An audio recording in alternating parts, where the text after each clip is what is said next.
sports. We are the Fourth. We are Florida.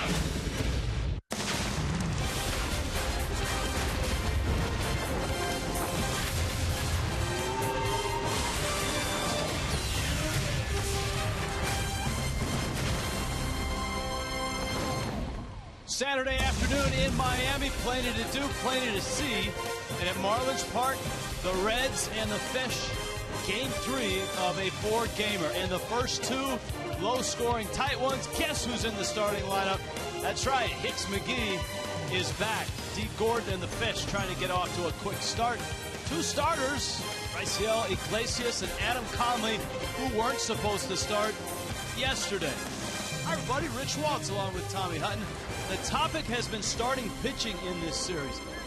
2 brilliant performances going into tonight. I'll tell you what, Rich, runs have been hard to come by in this series. Not a good series to be a hitter, especially with the pitching that both clubs have seen. Let's start game 1. Let's start with Jose Fernandez. Just his second start since coming back from Tommy John surgery. He was outstanding. Jose was tremendous. I think we were all a little curious as how Jose would pitch the second time that he came back after Tommy John.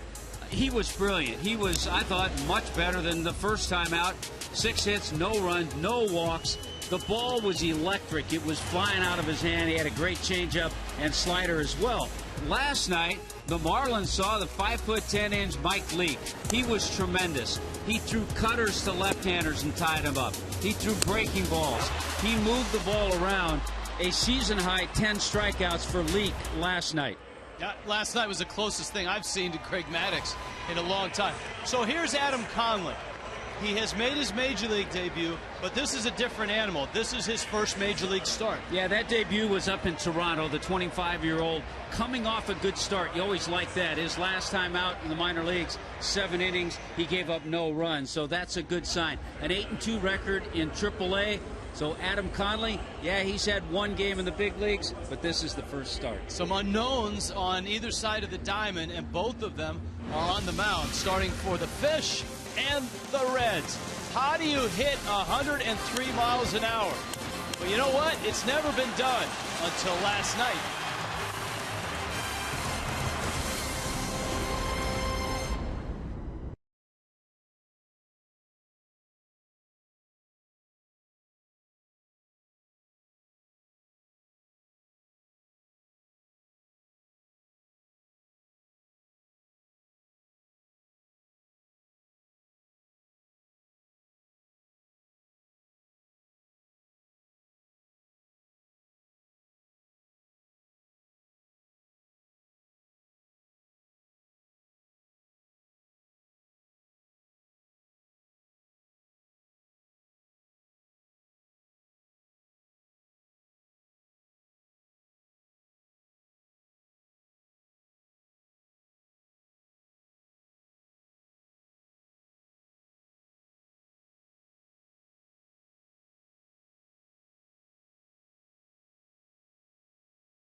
Reds.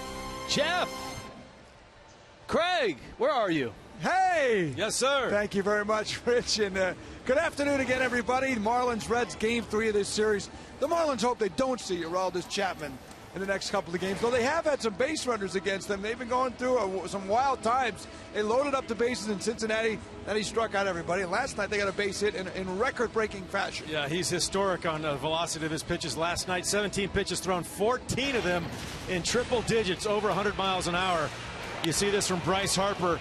102 at that point was the fastest pitch ever to be put in play for a base hit.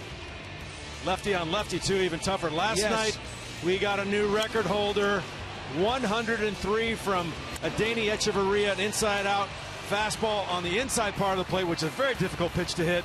Nice soft line drive out there in the right field. A new record holder. Wow, as far as recorded facts go, it appears to be the fastest ball ever taken back for a hit.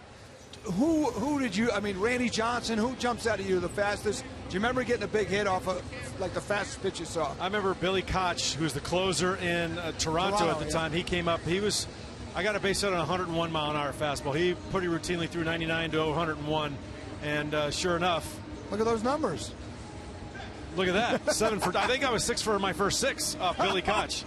So I went 1 for 4 of my last 4 at bats, but I enjoyed hitting the fastball. Later a Marlin, right? Yes, he was later a Marlin. Wow, he was fast. Generally speaking, I mean, you got to face him, but everybody's looking at 100 on the gun. You know you're facing a tough guy. You know what? I didn't care how hard they threw because I knew their primary pitch is the fastball. I just started early, like when they dropped the rosin bag. I'd stop my swing, try to make contact. There's a tip for you: when they drop the rosin bag, start getting the swing going, folks. Marlins Reds game 3 coming at you. Matchup of youngsters: Iglesias, a right-hander, and Conley, the left-hander.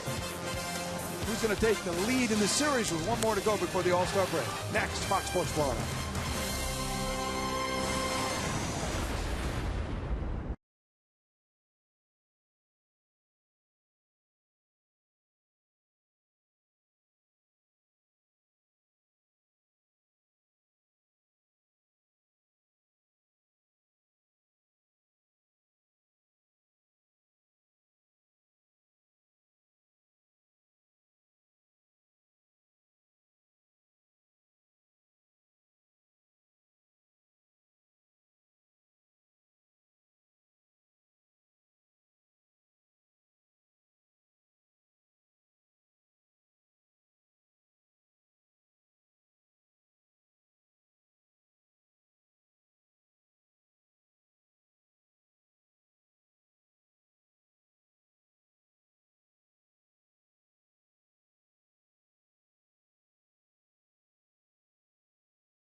Is brought to you by Toyota. Let's go places. By Kaiser University. For more information, go to kaiser.edu. By Florida Coast Equipment, Florida's largest Kubota dealer. Visit us at floridacoasteq.com, and by Auto Nation. Visit us online at autonation.com. On a Saturday afternoon, indoors. Roof is shut, rolling windows tight, AC is blowing, and here come the Cincinnati Reds. Their lineup brought to you by JM Lexus. Brandon Phillips, Joey Votto, the veterans on top. Todd Frazier, the all-star, having a big season. Jay Bruce has hurt Miami this year. So has Marlon Byrd. Brian Pena, Cuban catcher. Eugenio Suarez against the Marlins, 7 for 17. Racel Iglesias in the 8th spot, and Billy Hamilton in center hits 9th. Adam Conley's first major league start is today. Well, I think it's good that he had that opportunity just to get his feet wet a little bit in Toronto. 1 inning out of the bullpen, a 1-2-3 inning, all ground balls. But the 25-year-old out of Washington State, ready to go. Brandon Phillips in the box. Phillips usually takes that first pitch fastball just like that. Still waiting for him to swing and hit one out of the park, but in the leadoff role, he's always a guy that takes that first pitch, which is brought to you by Pinch a Penny. Conley, a little bit of a funk in his delivery. Mechanics that he ironed out in the minor leagues last year. Kind of slings it as you watch his delivery. Fastballs, changeup's his second best pitch, and he'll use a slider. On the ground, Gordon having a Gold Glove type season defensively, which segues nicely into Miami's defense, brought to you by BMW. Always like to talk about that defense. It's been terrific all year. Yelich, Cole Gillespie in center, Ichiro in the lineup. He's in right field. Casey McGee, welcome back, Casey. He's at third base. Echeverria, D. Gordon up the middle. Justin Bohr, the first baseman. JT Realmuto, who has caught Adam Conley a little bit last year in AAA, so they're familiar with each other. Votto goes after the first pitch, lifts it to left. Hey, Yelich is out there tonight, and he makes the catch. So Adam Conley, not a strikeout guy, 89 innings and 62 strikeouts in New Orleans. Last year, an injury-filled year. He had elbow tendonitis and some triceps issue. He made just 11 starts in AAA. Yeah, just 65 innings total all last year, but healthy this year in his 15 starts. An 8-2 record and a nice 2.33 earned run average. Todd Frazier, a couple hits in this series. You can go up and down both lineups, and there aren't really any great series going on right now, and that's thanks to terrific pitching.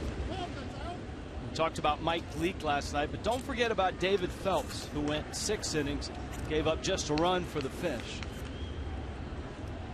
Jose Fernandez, 7 innings in game 1. Good changeup there from Conley. But Michael Lorenzen, in his start for the Reds, he gave up only 2 runs. How about Brian Morris out of the bullpen last night? 2 innings, 4 strikeouts. Here's a look at Lorenzen. 1-2. It's a good pitch after changeup. Changeup before. Conley tried to run that fastball in.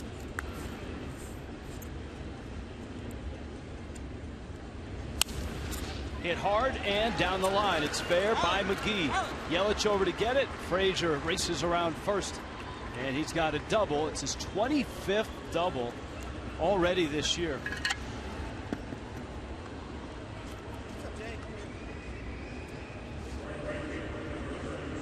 Well, last night, Jay Bruce was really the only guy that gave David Phelps issues. Remember, he homered against Phelps in Cincinnati last month, and he blasted one to right, and you know what? That was it. That was the only run of the night. Yep, you just saw the offense from last night's game. Conley's fastball is fouled off. By the way, Rich, Todd Frazier with that double, you mentioned the number of doubles, leads the major leagues with 51 extra base hits. Yeah, add in there 25 homers and 1 triple.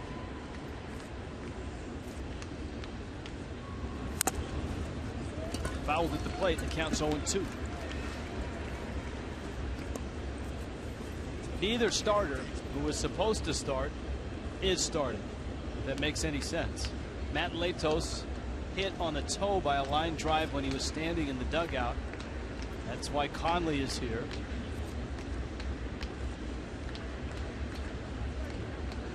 Oh-2 coming. Misses away. All right, Tommy. CSI Marlins Park found this video. Well, Latos talked to you and I, and he was standing with Don Kelly. That's bad in the first place. You never want to stand next to a guy who's already on the DL. And the line drive, he pulled himself away, but the foot was still up on the step, and the ball caught him right on that toe. It's a great opportunity for Conley here, who just missed with that 1-2 pitch. Now the 2-2. Line to left on a hop. Yelich has it. Runner coming home. Yelich's throw to the plate is in time. He's out. Tagged by Real Muto. Christian Yelich, the Gold Glover, throws out Todd Frazier.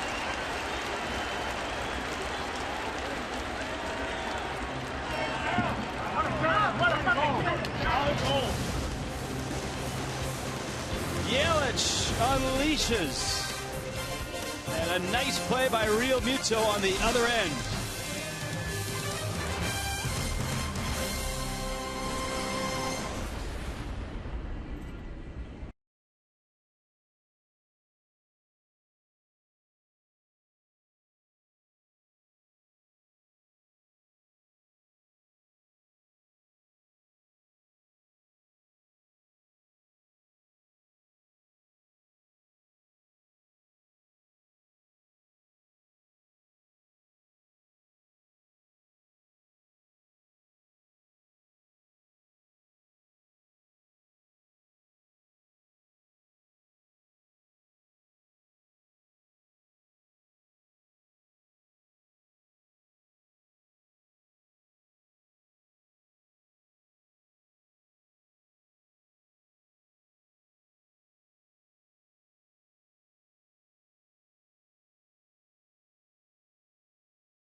Is in the outfield. This is a guy that played first base in high school, converted to the outfield.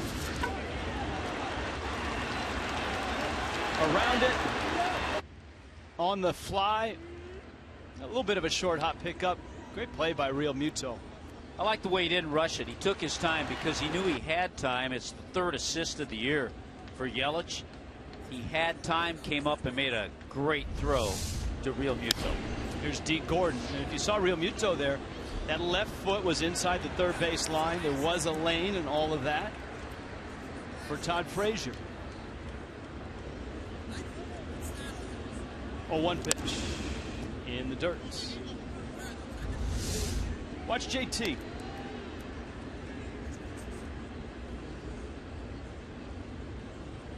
See, there's room. Gordon narrowly misses extra bases there. Slashes it foul. Couple hits for Gordon in the series. Tough light last night for Gordon. He was 0 for 3 with 3 strikeouts.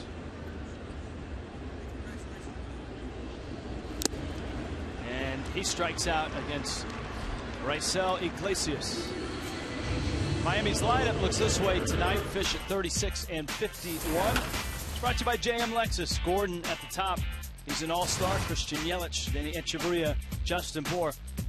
Really is both surprising, odd, and fun to have Casey McGee back and in the lineup. Cole Gillespie, JT Real Muto, Ichiro, and Adam Conley. Just seeing Casey in the clubhouse, around the batting cage. Really nice shot in the arm for this ball club, especially after his pinch hitting appearance last night. He doubled. Yelich lays down a bunt, and the throw just gets him. another 3 or 4 feet on that bunt, he would have had to hit. That's a great try by Yelich, and he just missed getting the base hit by a few inches. There's the defense brought to you by BMW. Bird, Hamilton, and Bruce in the outfield. Frazier, Suarez, Phillips, Joey Votto around the infield. The only change, Brian Pena just made that fine play, is behind the plate.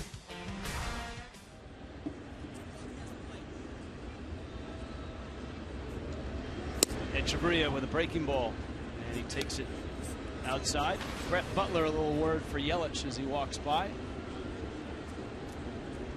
Solid year for Echeverria at the plate. And another outstanding year defensively at shortstop. Hard to believe, Rich, it's his 14th game hitting in the number 3 spot. Well, his fellow countryman, Raisel Iglesias, can bring it. He's listed at 6'2", 185. He was a shortstop to begin with in Cuba. And as you see with many Latin, including Cuban players, he will change his arm slot all over the place. Of course, what was it? Luis Dion was probably the best at that. Another Cuban right-hander.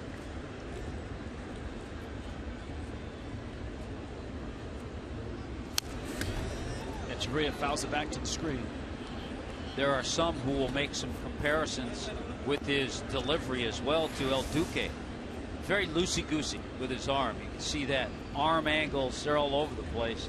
And yeah, El Duque-esque.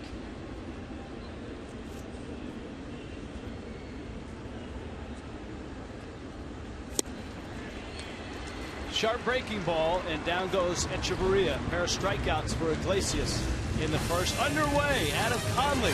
Raisel Iglesias.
En español vía SAP por Kendall Toyota.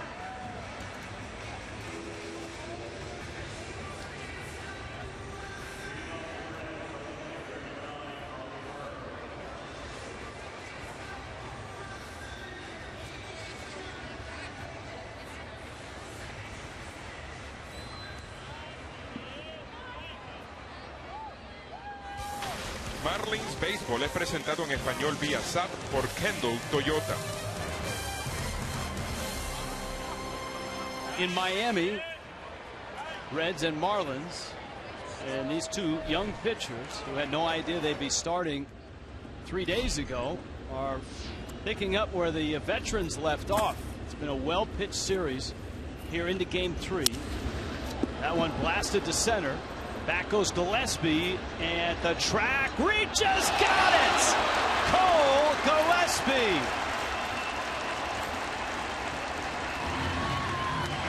Jim Edmonds like. All you can do is just say hey.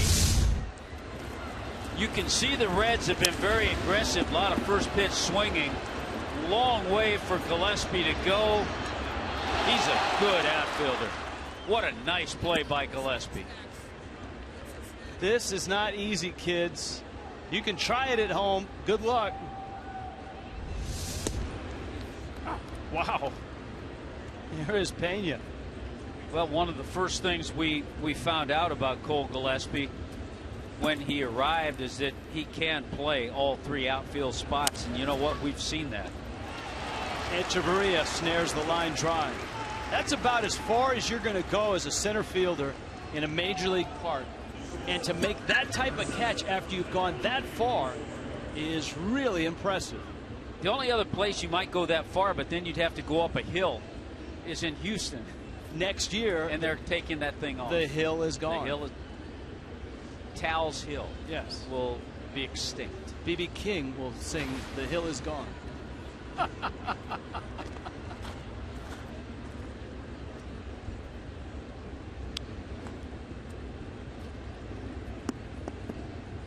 Eugenio Suarez. I think it's always good for a young pitcher, and in the case of Conley making his first major league start, to be coming off a good start. And he, in his last outing against Iowa, July 5th, 7 innings, 2 hits, no runs in that ball game.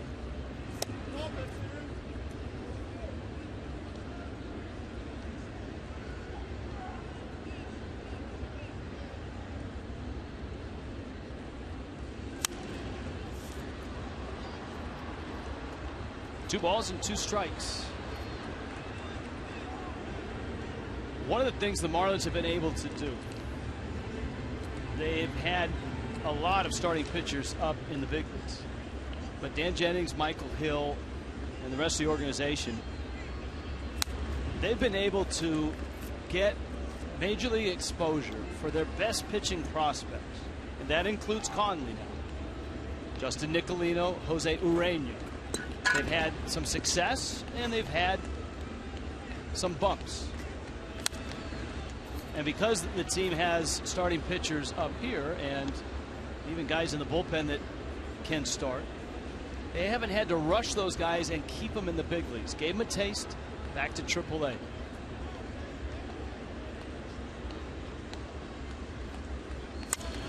That ball's hit to left and hit well. Yelich turning, looking, it is gone. Eugenio Suarez, just his 4th major league home run.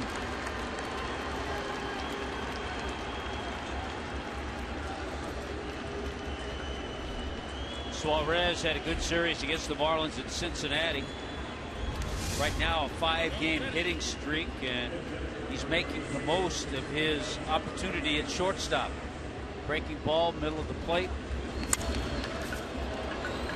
Shows off a little power with that stroke. Iglesias fouls off the first pitch. Zach Cozart, a terrific shortstop defensively, a guy that had improved offensively, out for the season, knee injury. And Suarez, certainly with the bat, has been a nice addition. He's not Cozart's equal defensively, but the Reds will take it. Iglesias, the former shortstop, can swing the bat, and he sprays a ground ball out to D. Gordon. Inning over, but the Reds have a run, a solo homer, and it's the only run of the game. Sound familiar? What a catch by Cole Gillespie. 1-0.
Perez, solo homer to left, and the Reds have the first run of the day. Adam Conley's first major league start. Justin Bour in the box. Casey McGee, Cole Gillespie to follow.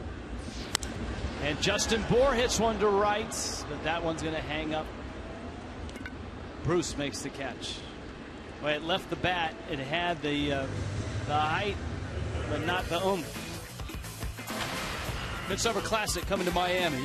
You can sign up and receive ticketing updates, breaking news, all information relating to the Major League Baseball All-Star Game and All-Star Week events to be held at Marlins Park in July of 2017. Go to marlins.com/ASG. What's going on in the Cleveland for the All-Star Game? That would be a question maybe for the town hall meeting with the commissioner, Rob Manfred. Casey McGee. Back last night, drilled one to the base of the wall in deep left center. Iglesias thought he had a strike. I wonder if they had to run a new poster or if they had the one from last year that they were able to bust out. I would say they maybe had the one from last year, would be my guess. Because look at his beard. So if they just took the photo a few days ago, I don't think he could grow that in 2 days. McGee's ground ball on a couple hops finds Brandon Phillips. And here comes Gillespie.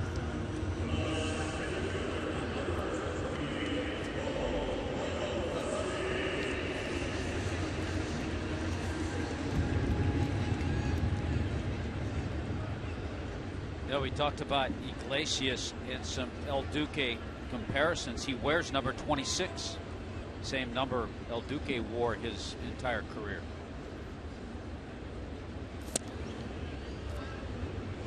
Iglesias escaped to Haiti, and he had pitched 3 years in Serie Nacional, which is the Cuban professional league, the top league. Pitched for the World Baseball Classic team for Cuba, who was eliminated in 13 over in Tokyo.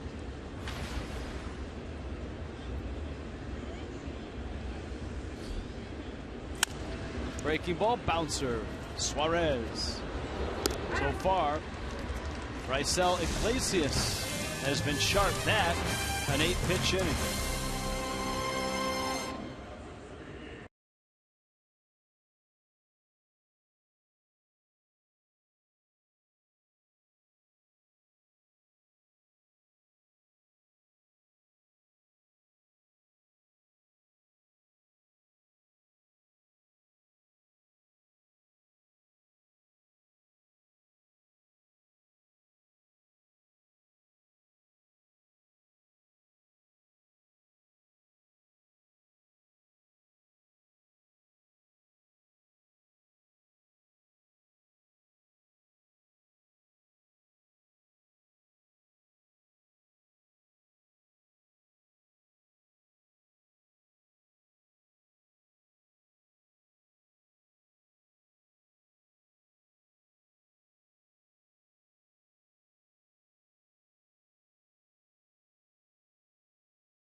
Run of the ball game. This copyrighted telecast presented by the authority of the Marlins may not be reproduced or retransmitted in any form. The accounts and descriptions of this game may not be disseminated without the express written consent of the Miami Marlins. Good solid disclaimer out of the way. Billy Hamilton. And Adam Conley misses to Hamilton. The red speedster has been pretty much kept quiet in the first 2 ball games. He's 1 for 6. Hasn't been able to add to his major league leading stolen base total. You know, in the series in Cincinnati, didn't do much as well. He's 3 for 14 in his matchups against the Marlins this year with no stolen bases. Our Toyota trend focuses on Billy Hamilton. Lowest average with 50 stolen bases. Rodney Scott was a teammate of yours, wasn't he, in Montreal? Yeah. Cool Breeze. That was his nickname. Cool Breeze. And a center, and now we're going to see what kind of move Adam Conley has, as Billy Hamilton has a hit. There's some other really interesting names. Dave Nelson, Miguel Delaney, Oakland Athletics, hit just .229. Ozzie Smith.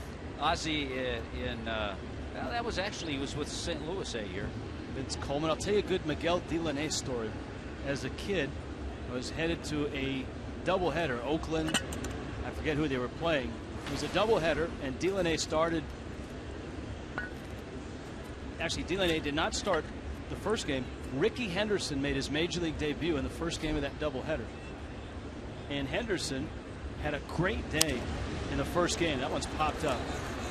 Couple hits, couple stolen bases. Jim Marshall, the manager of the Athletics, put Henderson in the lineup for the second game, enraging Delaney, because that essentially was his job that Henderson was about to take for the next 20 years. He attacked Jim Marshall with a bat and had to be restrained by his teammates. Yeah, I remember Miguel Delaney. A lot of those guys on that list, most were switch hitters. Did Rodney Scott, Ozzie Smith, Delaney. I don't think Wally Pipp did that. No. Here's Votto. Conley over. If you're a lefty, what's your plan of attack for a guy like Billy Hamilton? Well, you want to do what you would do with any base stealer. You want to kind of change things up, change your delivery, show him a couple of different moves.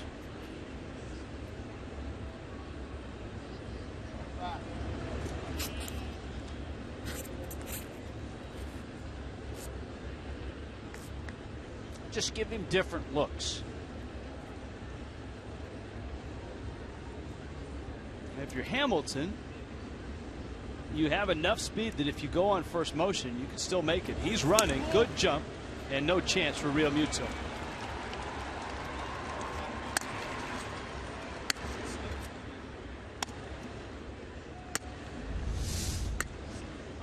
And a little tough for Real Muto with the left-handed batter. That always makes it tougher. Now you have to be careful now that he's at second base. You don't want him to get a walking lead and steal third.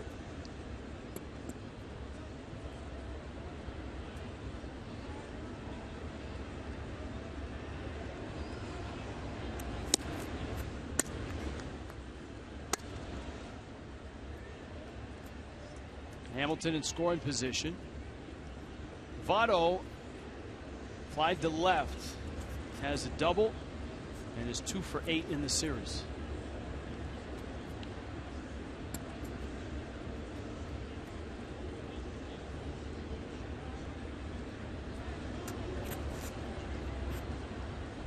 And then I say all that. On the other hand, you don't want to have the distraction and worry too much about the runner and lose focus of the hitter, especially with the part of the lineup that's coming up. Frazier and Bruce following Votto. Runner goes, and Hamilton catches JT Real Muto sleeping. With that name we saw on that list, Rodney Scott.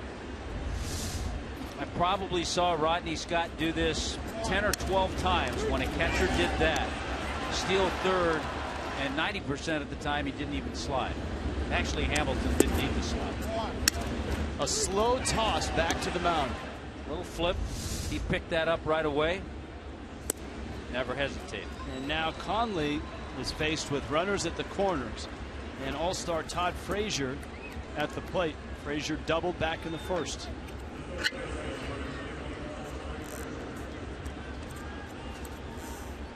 It was a move you didn't see a lot of other runners do, and he was amazing with the instincts, as Hamilton just did. As soon as you see that catcher just lob it back easily, he took off. Billy Hamilton, 28 of 31 in his career stealing third base. That's pretty good. Frazier. Infield back for 2.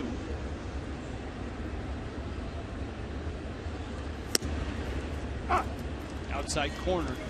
A ball and a strike.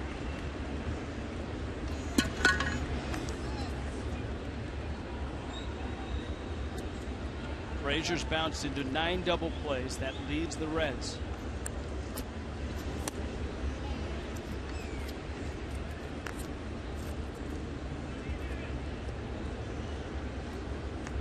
Two and one. Conley out of Olympia, Washington. South of Tacoma, where they had the U.S. Open. Great coverage by Fox. That went back to the screen. And after extensive research on baseballreference.com, he appears to be the only Washington State Cougar in the big leagues right now. They've had some pretty good ones. Yeah, they have. The best is John Olerud. Aaron Seeley had a 15-year career. How about Ron Say? He wasn't bad. Scott Hatteberg. 2-2. To left. That's deep. Yelich back at the track. Makes the catch. That's a long, long sacrifice fly. Yelich needed every foot of the ballpark to haul it in. Frazier's hit a couple of balls in this series that I think he's thinking about his home ballpark. This is as deep as it gets. Yelich just stays right with it. A long sacrifice fly. Yeah, he thought it was out. Yeah, I was just thinking when you mentioned Ron Say. So in essence, he was a Cougar and a Penguin. Marlins Bart. I think he was a Penguin before he was a Cougar, and then after he was a Cougar. Yeah, Adam Conley out of Washington State. Second round pick, 2011.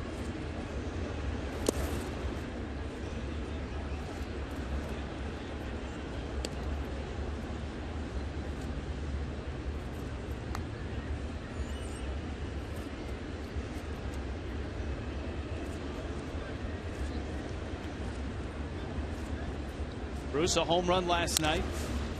Pulls it on the ground, and it's wide of first.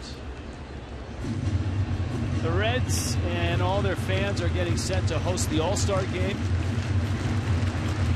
Tuesday night, of course, 8 Eastern on Fox. Brian Price just trying to get all the ducks in a row, get the injured back healthy, and try to right the ship. It's been a real frustrating year for the Reds health-wise and record-wise.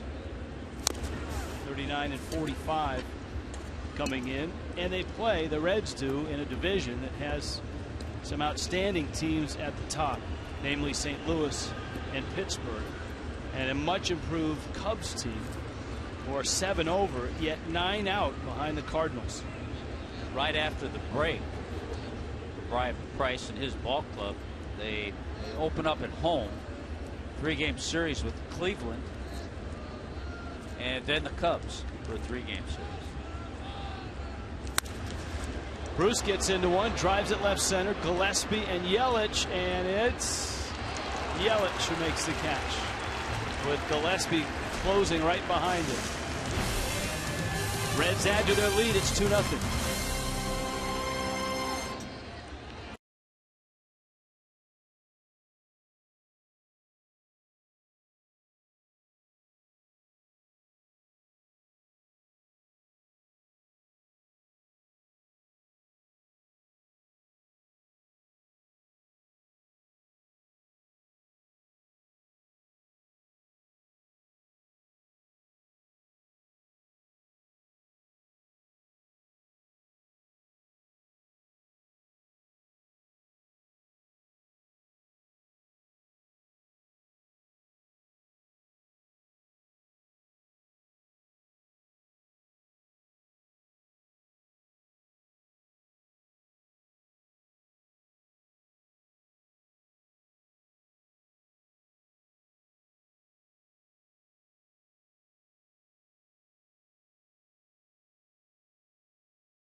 Tommy, in the scouting report, you've dropped a El Duque-esque. Look at the arm slots. The leg might not come up as high in the initial windup, but very similar. We mentioned both number 26. H.H. Gregg high-def highlights. Now Real Muto. For a young catcher, certainly for Real Muto, that stolen base by Hamilton, something he will chalk up to experience.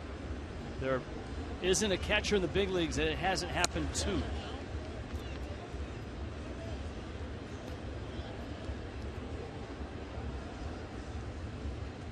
Ball and a strike.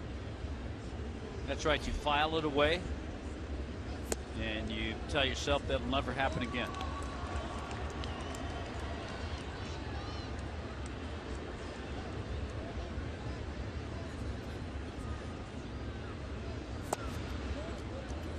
Fastball rode in on him. Took it for ball 3. Ichiro and then Adam Conley to follow.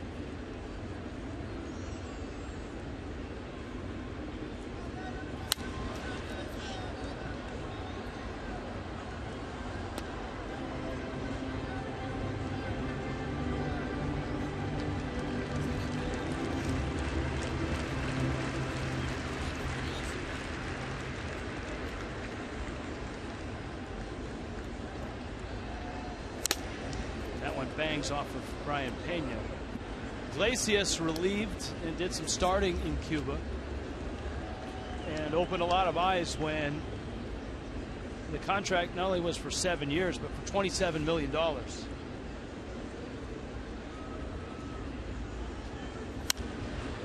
Reds banking that he'll get to the big leagues and stick and be a good pitcher right away. And then all of a sudden you get to the end of that 7-year contract. Pitching coach Jeff Pico and manager Brian Price will have a guy that's relatively inexpensive in their starting lineup. That's the hope. Phillips makes the catch. And Iglesias has retired all 7 he's faced. Now is the time to tweet your strongest fan photo. NFL Data Strong Fan. Just might see yourself in an upcoming broadcast brought to you by T-Mobile. Now is the time. You need to get Hans and Franz to read that, don't you? The strong fan of the game. Google it, kids, if you don't know that one. I know they're on the Allstate ads now.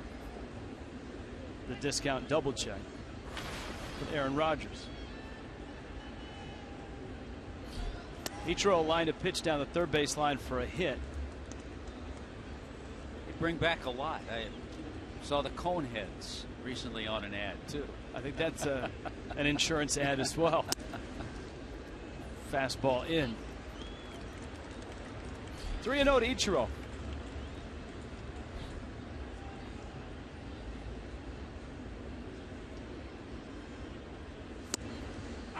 A strike. I guess if you for both pitchers, it's impossible to find, well, what are the Marlins against Iglesias, what are the Reds against Conley? You're not going to get there. But for Ichiro, couldn't we look up what he was against El Duque? Not a bad idea. If you're going to make that comparison and slap them together on the video. I think it's interesting with Iglesias when he did come over here in August last year at family here in Miami, he actually attended a Marlins game. That's right, on his way to get signed his contract.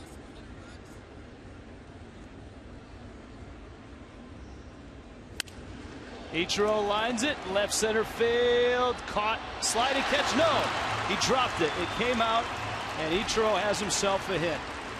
Marlon Byrd couldn't quite hold it. He closed, made the slide, and it looked like the initial catch. Well, a little light at the end of the tunnel for Ichiro. When he was in the midst of his long 0-4, that ball's caught. Well, all of a sudden, things tone a little bit. Byrd can't find the handle, and Ichiro gets the base hit. First hit of the game for the Marlins. Now Conley, let's see if he's bunting here.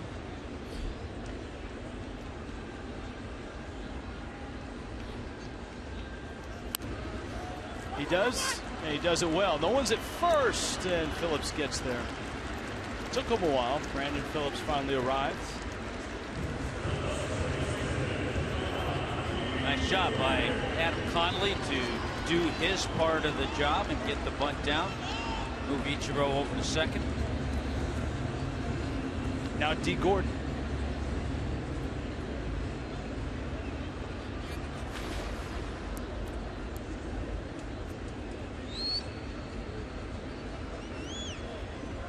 Gordon struck out in his only at bat.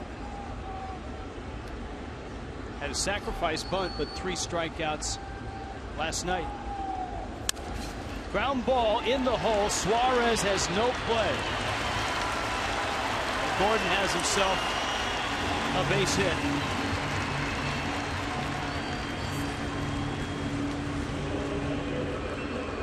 And that brings up Yelich now.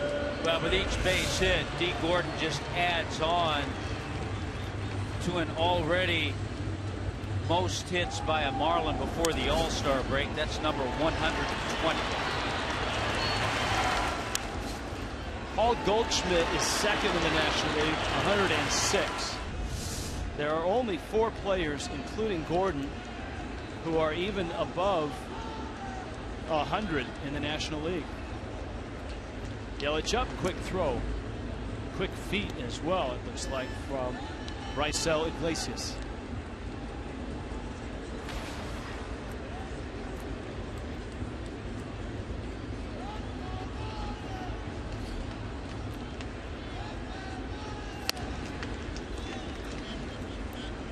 High fastball. It's 0-1.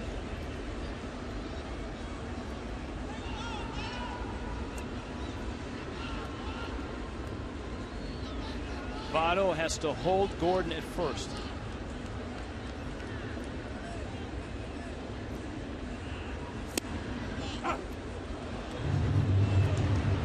Oh, 2. Now, sometimes second, third time around against a pitcher, you start to pick up the arm slot a little better. But in the case of Iglesias, because he uses so many different deliveries and arm slots, it's not quite the same.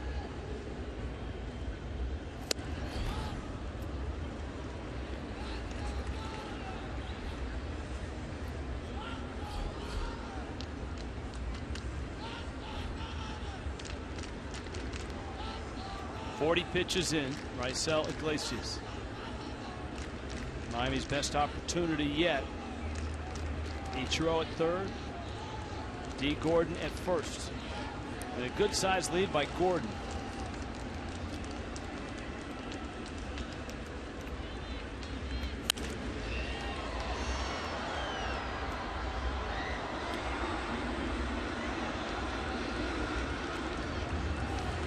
Five home runs, and they've all been on the road. Well, certainly with Giancarlo out of the lineup, that's an area that's a struggle. The Marlins have just 1 home run their last 6 games. That was a Michael Moore shot at Fenway. Runner goes. Blind foul.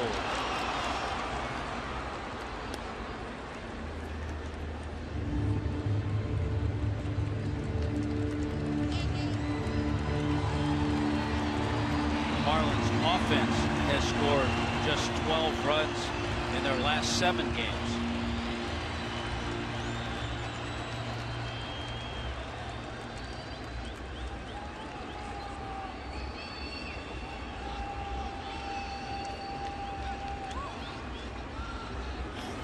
Another liner, this one caught by Phillips.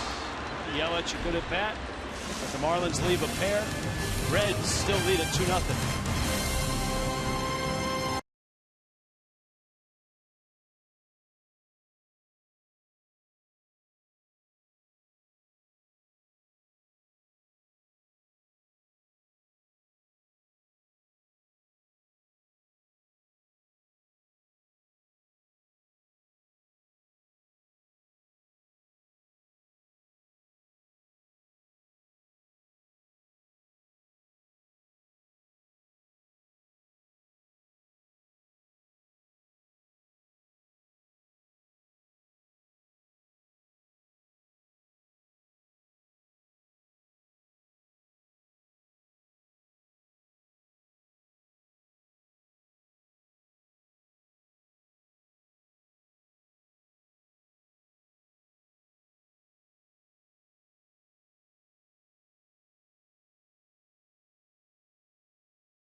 keep your eye on the ball.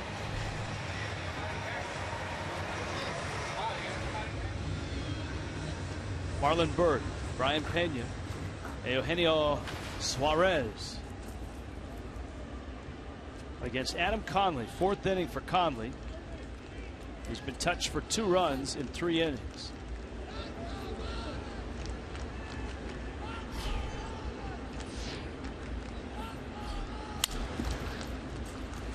On the ground, Casey McGee across the diamond in time. We check in with Craig Minervini. Craig? All right, Rich, a little newsy day from the Marlins. Some goings on with the ball club we wanted to update you on. First of all, who is going to pitch the first game in Philadelphia on Friday post All-Star break? It will be Jose Fernandez. Although Dan Jennings did say today with the Latos situation, the bruised toe, not quite sure who's going after that, but certainly Jose on Friday. How about Henderson Alvarez? Looks like he's going to start either tomorrow or maybe the next day in Jupiter and begin his rehab process. That's good news. How about this one? Martin Prado with the shoulder sprain.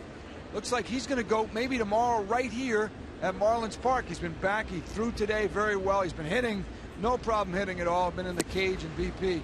It's the question has always been, can he throw with that shoulder sprain? And right now it looks like yes, and he could be even in the lineup as soon as tomorrow. Fastball is up. That is newsy. I mean, there's a lot of moving pieces, and with the All-Star break, it's kind of adds a little wrinkle to everything and all the rehab plans.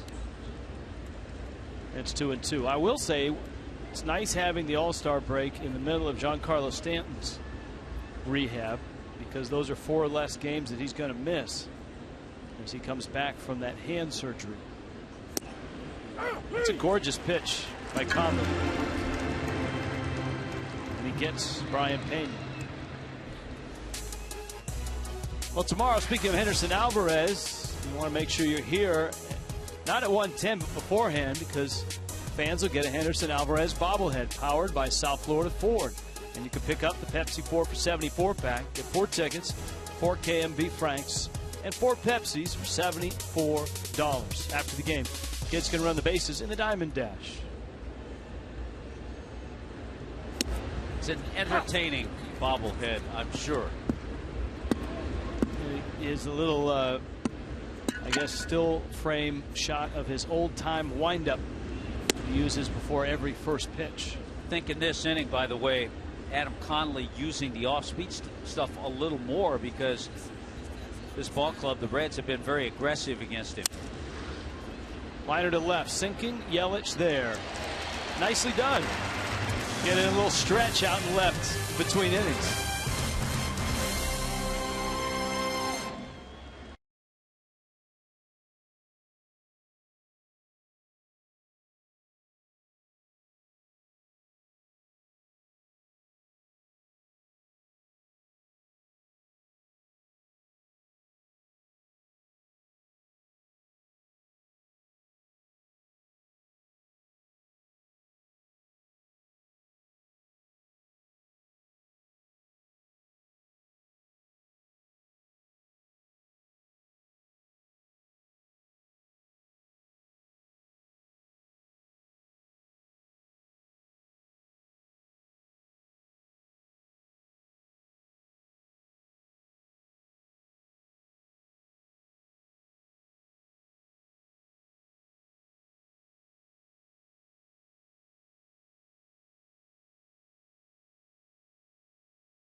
Brought to you by Checkers. Mix and match our famous Big Buford and Big Chicken Deluxe. Get 2 for $5. Checkers. It's in the bag. and by the Florida Department of Transportation, reminding you, drive sober or get pulled over.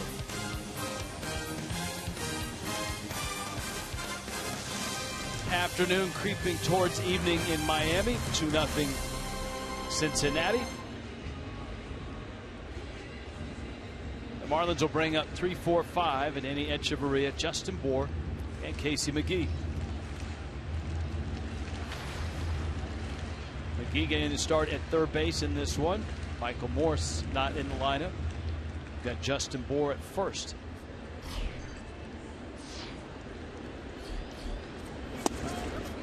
You talked to Rich about Iglesias' injury.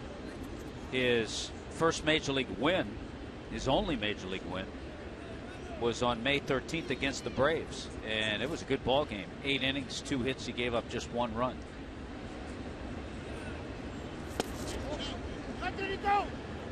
No swing.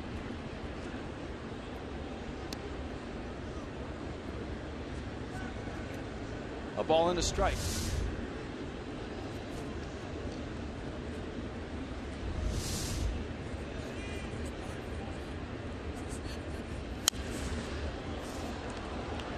Out of play for the Marlins. The number 3 spot in the order is going to be in flux, you would think, and even the cleanup spot as well over the next 3 weeks until Stanton steps back on the diamond and locks down one of those. But as well, whichever spot Stanton doesn't take is still a glaring hole that Miami needs to fill. Yeah, it's kind of a collective thing too, because in the 75 games that Giancarlo was active, and he played it in 74, the team batting average was .255. Since his injury, the team batting average is .225. Jay Bruce makes the catch.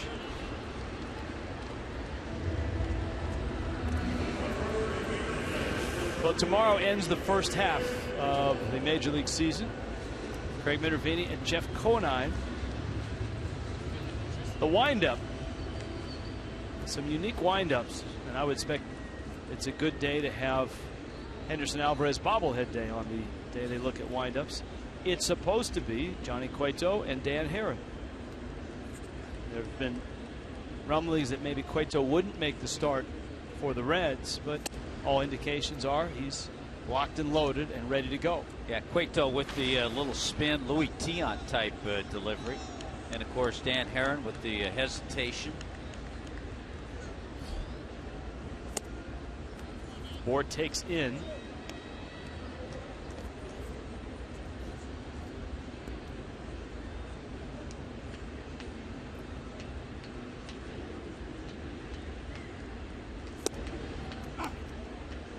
And a strike. In New York, Arizona has a 2-0 lead over the Mets. That's in the 4th inning. Matt Harvey pitching for New York. Patrick Corbin for the Snakes. The Marlins are about to see the Diamondbacks. D. Gordon and the Marlins were almost at their very bottom, it felt at that time, when Arizona came through here and swept the Marlins in 4. Those were the first 4 games under Dan Jennings. Bour crosses up the shift, knocks one into left. That's just a good job. A little bit more of that, they won't shift quite as much. This always amazes me. You play that big shift. If you're going to play that big shift, you have to pitch to the shift. That two-seamer moved away, and Justin Bour stayed right with it.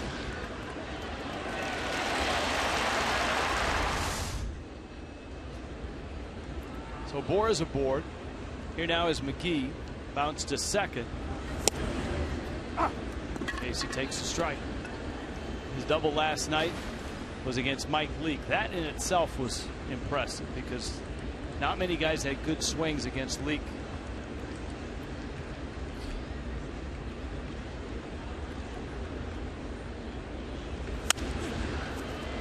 Bouncer to second, one there.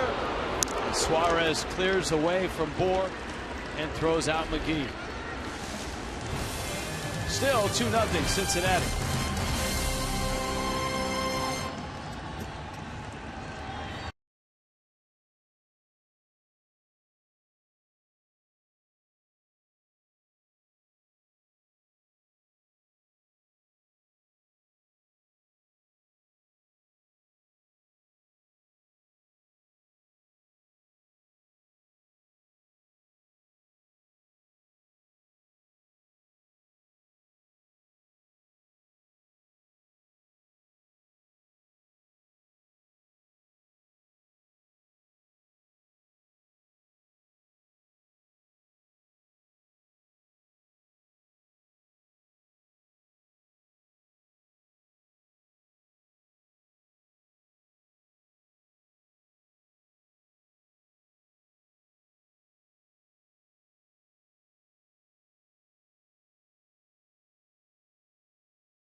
Geico Marlins moment. This date, 95, Jeff Conine. First All-Star at bat, he homers. That led the National League to a 3-2 win at Arlington, Texas. Won the MVP in that All-Star game. Steve Ontiveros. Nice going, Niner. Niner, who, while we're hard at work, usually goes in and crushes the spread in the sweep. Thus the tag we give him once in a while, Crusher.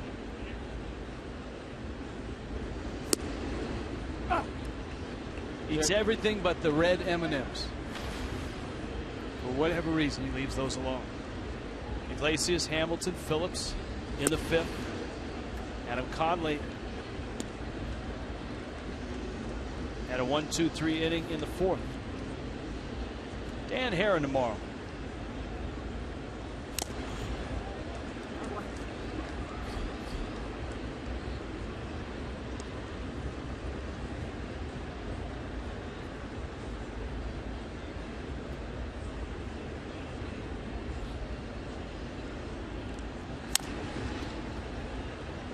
There's that changeup you've talked about. He incorporated it a little more in the fourth. Yeah, the last couple of innings, we've seen a few more of those pitches.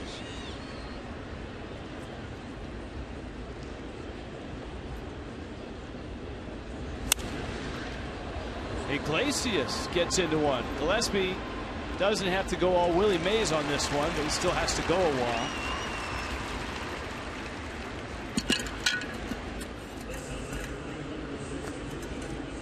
Here's Billy Hamilton. Tell you what, Iglesias can really swing it. He hit a hard shot for an out in the second.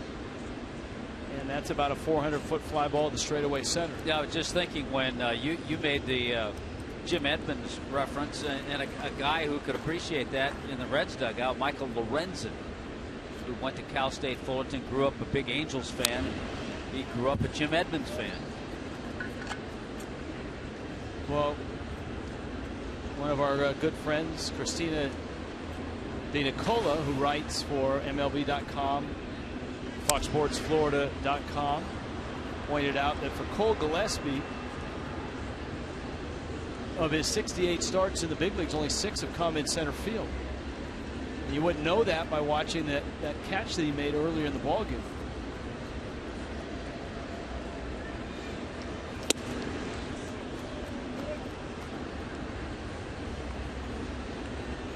'68 starts, only 6 in center field.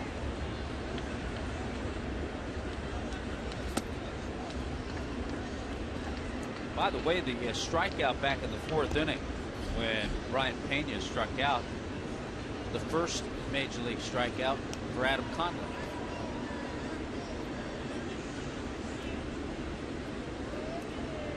And the only strikeout, as you pointed out. Oh, did he go? Did he go? He did. That was a quick hook from Eric Cooper, first base umpire. Billy Hamilton is out number 2. Got him in chase, and that's an area that Hamilton certainly needs to work on to really be successful up here. Get that on base percentage up. That'll just mean more stolen bases for him. Get him off the Rodney Scott, Miguel Delaney list.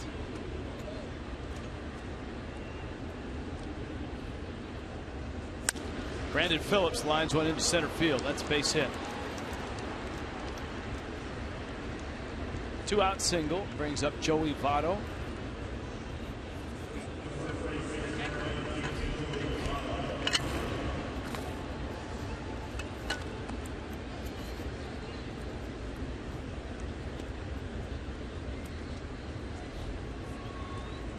Cubs and White Sox were playing this weekend. The White Sox have a 2-0 lead in the bottom of the 4th. That's a Chris Sale start for the White Sox and a John Lester start for the Cubs. Fox Saturday game tonight, Yankees and Red Sox. Yankees winners yesterday in game 1 of that weekend series.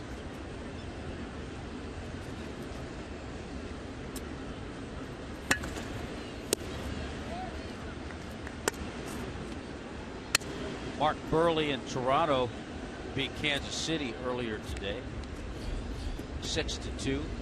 Mark Burley, Rich, 10-5 on the year with a .334 ERA. Time of game was 2 hours and 42 minutes, and that's only because Burley went just 7 and the relievers messed it up. What was the time of game? Heron, Burley was like 2:12. Yeah, and then the fastest game this year was a Chris Sale game the other night. Hour 54. That was Burley. Burley and Sale.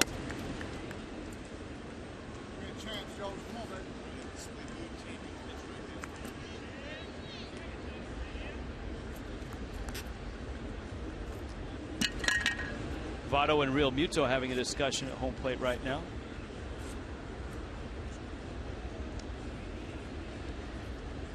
Almost sounded like Votto was kind of recapping his at bat. 3-1 coming. It's down low. That's a lefty on lefty changeup. You don't see that as much. You usually see the lefty throw the changeup more to right-handers. Same thing with a righty. You don't see a righty on righty changeup as much. I think that's what Votto was talking about, was the changeup on a previous pitch.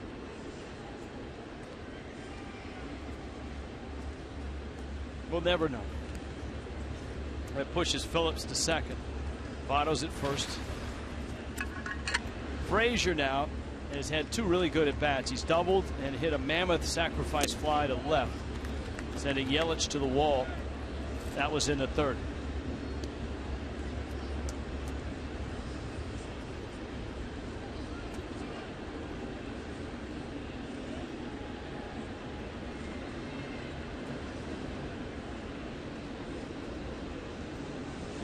Huge jump by Phillips, and Frazier pops it up. Justin Bohr makes the catch. We apologize for that profanity. 2-0 Reds.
tonight they are celebrating up in Jacksonville with a bobblehead of JT. Yeah, it doesn't look too much like me, I don't think. It's got a nice little facial hair painted in, though. I like that, but not bad. It's not too bad. It's got the gear correct from last year, so they did all right with it. The helmet on top is cool. The helmet's not bad. It's pretty good work right there. Like the little Jacksonville Sun logo. They spelled my name right. That's always a plus, so it's not bad. Is it neat? Yeah, I mean, it's pretty cool. Hopefully one day I'll get a big league bobblehead. That'll be pretty cool. And that'll be tonight. Fans up in northern Florida want to check that out. Get that bobblehead. 7 o'clock tonight. Jacksonville playing the Bay Bears. And again tomorrow right here, Henderson Alvarez. He'll have a bobblehead as well here. Very well done, by the way. And Alvarez expected to pitch in the next day or two in Jupiter as he begins his rehab process. Guys? Craig, I like the way that Jacksonville has bobbleheads of guys that were there a year or two ago. That one's lined to left off of Gillespie's bat, hit deep and gone. Cole Gillespie homers to left.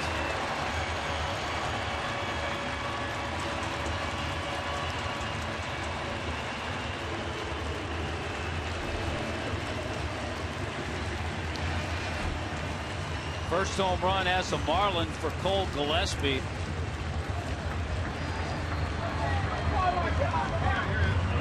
And number 5 in the major leagues. Boy, he's made a great catch and he's gone deep. So far, a pretty good afternoon for Cole Gillespie. Real Muto fouls it back.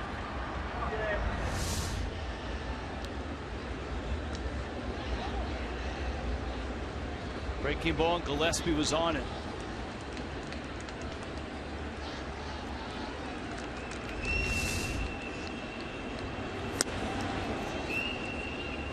Justin Nicolino is the next to have his bobblehead up in Jacksonville. Cole Gillespie. A homer to left. Nicolino's is emblematic of his exit in that Southern League Championship Series, which he pitched so well in that deciding game and was tipping his cap as he walked off. He and Real Muto were key parts of that incredible run at the end of the season.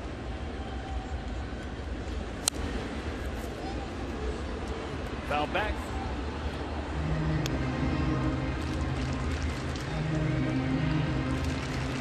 So a 2-1 ball game.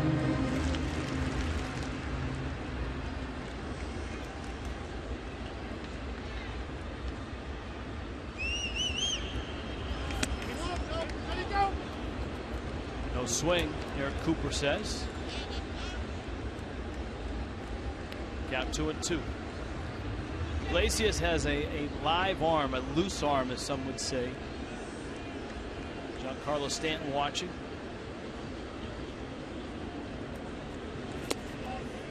Almost the same pitch. And again, no swing. Count 3-2.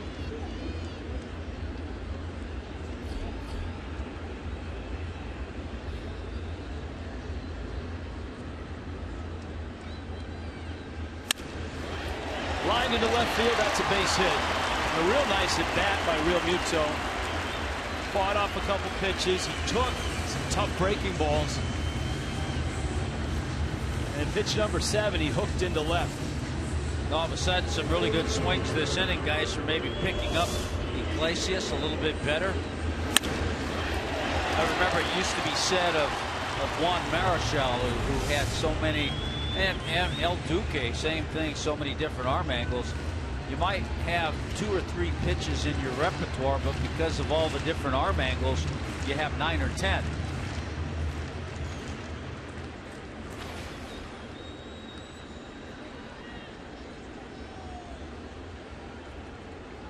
Here is Ichiro.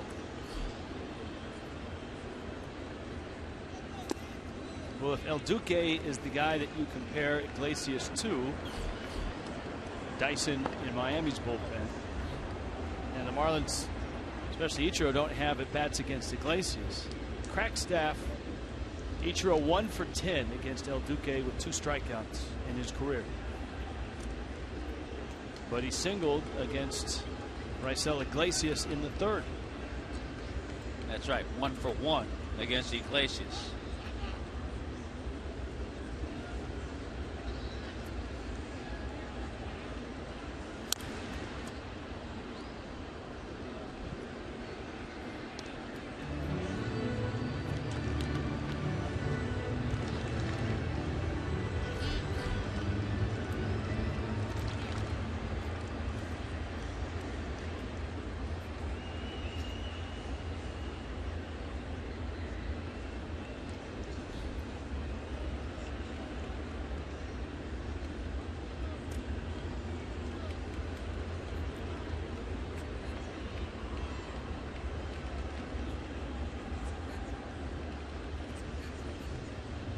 Both teams have homered.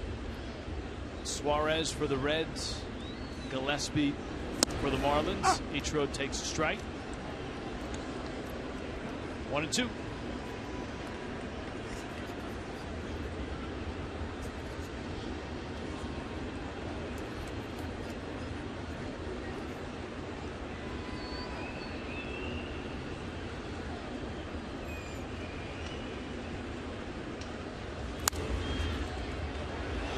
It's close. Ichiro watching it intently. Votto got to the line. I don't know if the ball skipped over his glove. Look how close Votto is to begin with. It's foul.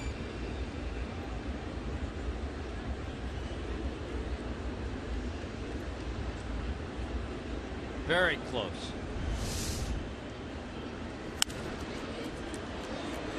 Ichiro doing a nice job of fighting off pitches.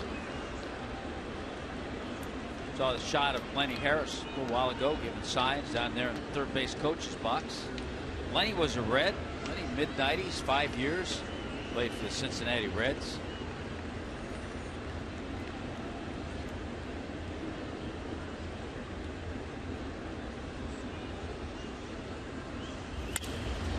Ichiro, center field. Hamilton comes in and he makes the catch.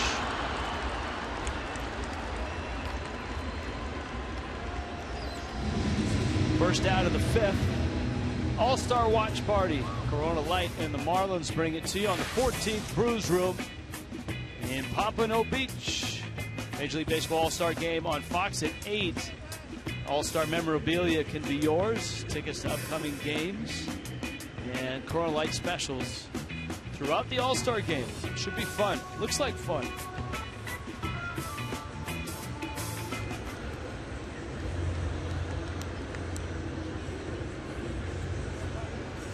Jeff Pico, the former Chicago Cub pitcher. Well, Derek Dietrich has been announced. He's going to pinch hit. So you want to pick your spots. You want to get the lefty against the righty, which Dan Jennings will get with Dietrich coming up. And Dietrich, in a small sample size, has had some really good success against the Cincinnati Reds.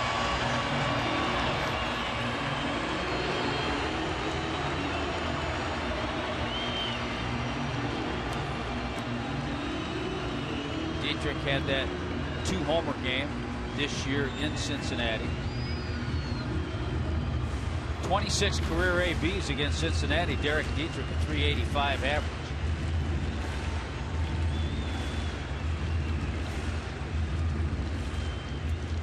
Dietrich talking before the ball game, saying that this time in the big leagues a little easier psychologically to handle. Pulls a ground ball. Votto can't get it. It's under his glove and into right. And that's going to chase Real Muto to third. Well, Joey Votto has won a Gold Glove. And he's looking up at the scoreboard. He wants to see how he missed that one. Ball had a little topspin on it and scoots by Votto, who never really touched it. So it should be a base hit. And it is. So Derek Dietrich with a nice pinch hit single, aggressive going after the first pitch. Now D. Gordon. Gordon has struck out, had an infield hit deep to shortstop. 1 out. Don't discount the possibility of a bunt here. Gordon takes in. But it helps to have an athletic runner at third, and the Marlins have that in Real Muto. And I'm sure Lenny Harris alerted Real Muto of that. Be alive, he may drop down a bunt for a base hit. You got to be going hard.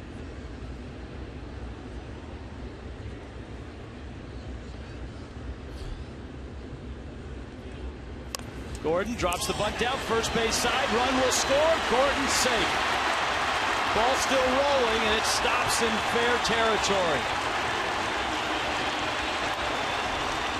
A beautiful thing. Miami ties the game.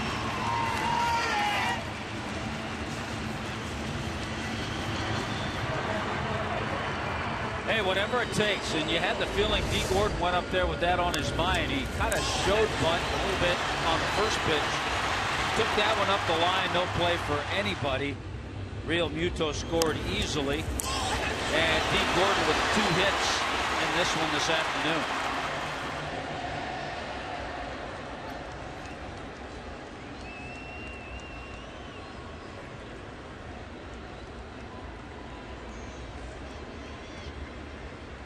That would be an RBI bunt single. Here's Yelich, first and second.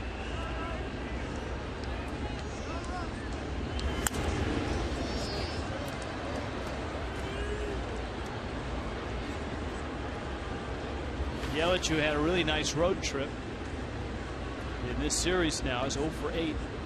But he lined out to second, had a really nice at bat, hit a hard smash down the left field line that was foul, and then ripped the liner to second with 2 runners on and 2 outs.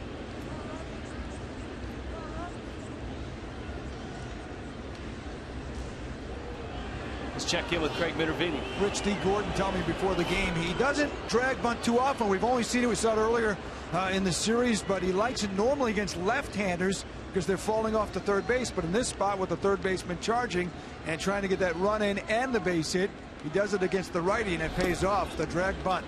Most of the bunts we've seen from him, though, to third base this year. Yeah, he's had a real nice year bunting the baseball.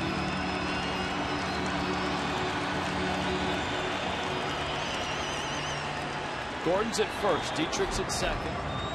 Burke Badenhop is in Cincinnati's bullpen.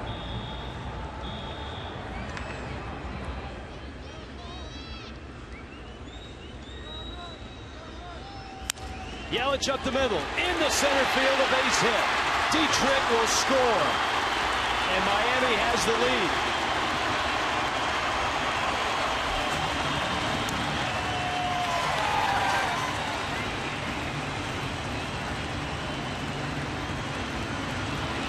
Not trying to do too much. Christian Yelich with this base hit kind of snaps a little over him. Remember, he had that 9-game hitting streak, but he's been getting on base. Even in the games he didn't get base hits, so he's reached base now in 14 consecutive games. That's a season high for Christian Yelich. Iglesias, who had just come off the DL, is coming off the field. Kendall Toyota called to the bullpen.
leaned oblique. His pitch count was at 90. He threw 77 pitches.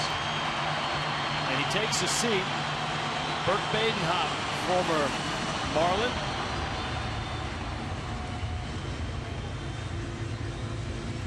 One guy who's pretty excited to see this rally has to be Adam Conley, who left for a pinch hitter after throwing 5 innings. Conley, if Miami can hold this lead and win the game, would win his first major league start.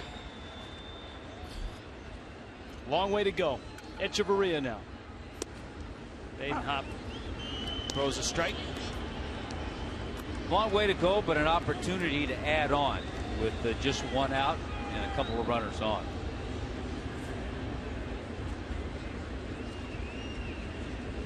See Badenhop's numbers. Runners go, and a ground ball to the shortstop. Suarez across the diamond in time to get Echeverria.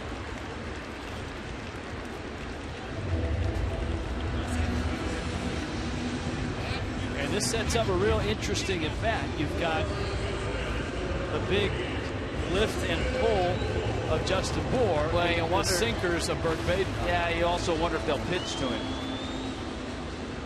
because you have righty against lefty, and you have right-hander Casey McGee on deck. You are so right, Tommy Hutton.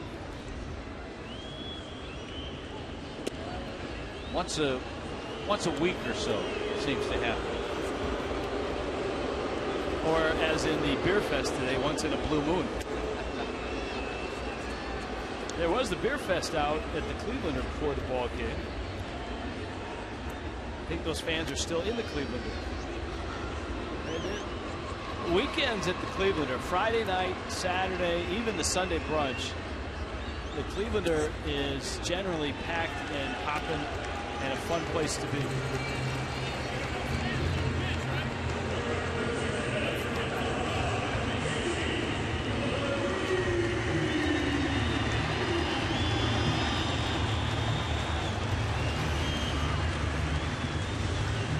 Moore walked intentionally. Here is McGee. McGee bounced into his 16th double play of the season. That bouncer to second in the 4th. Hit the ball hard at Phillips both times, though. Bags loaded here. But this was a situation in the first half of last year that Casey McGee thrived on.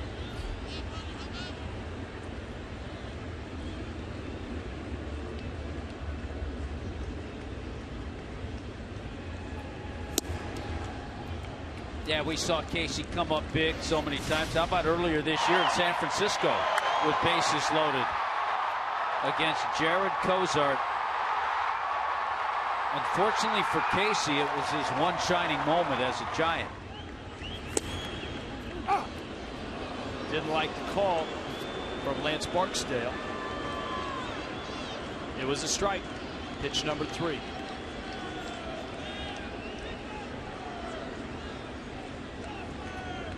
Three career grand slams.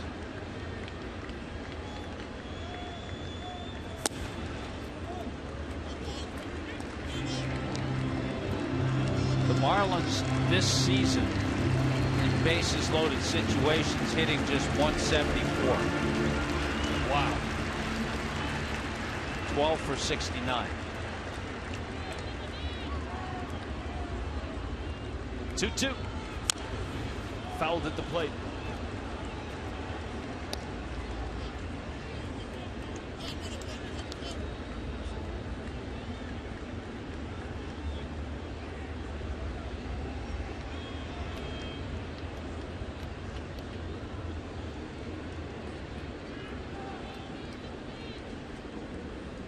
A couple of those runners out there are Raisel Iglesias's. Major League average with the bags loaded, 283. There are 47 grand slams in baseball. Line to right. Casey McGee is back. Gordon will score. Yelich will score. And hits McGee with a big 2-run single.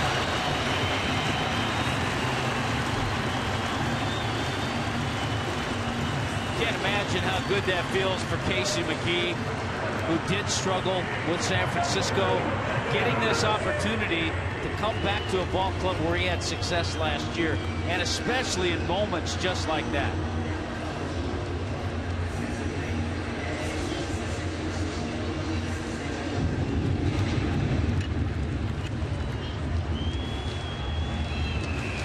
The Marlins here have pushed across 5 runs.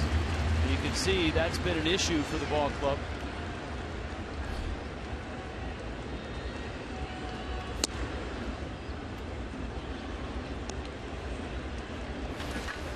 Now Gillespie, who homered in the 5th, bounced to short in the 2nd.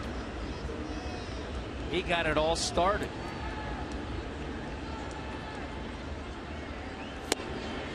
Strike. His home run was to left. So Gillespie led this inning off with that home run. Realmuto, Dietrich, Gordon, Yelich, and McGee all with hits. Bouncer out to 2nd. Phillips has it, and a flip to get the outs. Cole Gillespie got it started. And before they were done, Marlins had 5 runs.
He had that great catch in center field as well.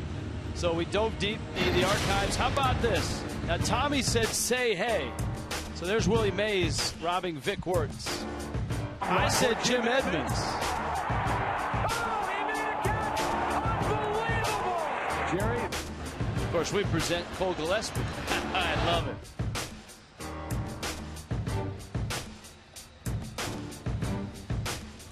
Good work in the truck. Now the question for Miami, can the bullpen hold this lead? Because the bullpen's going to get 4 innings. Sam Dyson will wrestle with Jay Bruce, Marlon Byrd, and Brian Pena to begin the 6th. And remember last night, a couple of innings from Brian Moore, so you might want to stay away from him today. Don't know for sure. Marlins might not have Steve Cishek available either. He's been bothered by a bit of a sore neck.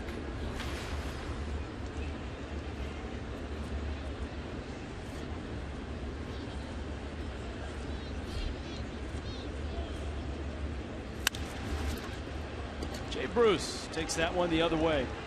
He's having a nice series. 2 more hits tonight. Had the home run last night and a double.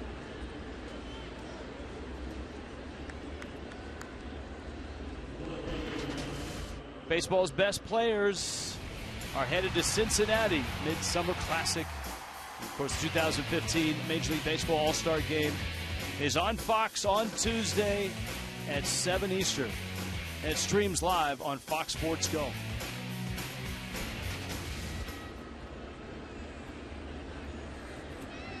Now Marlon Byrd.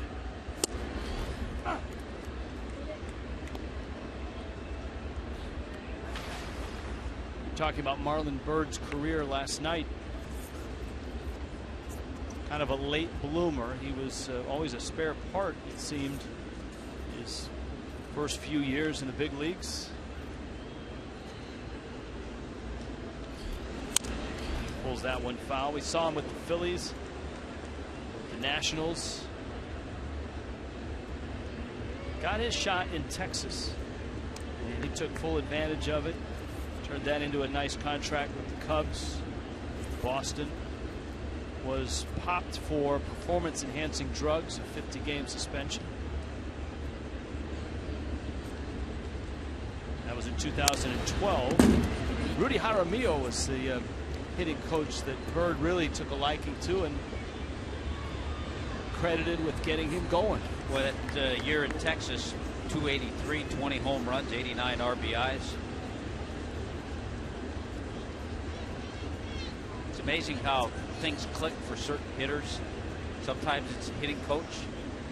Sometimes it's just figuring things out yourself. I heard a great interview with South Florida's J.D. Martinez talking about how things clicked for him once he got to Detroit.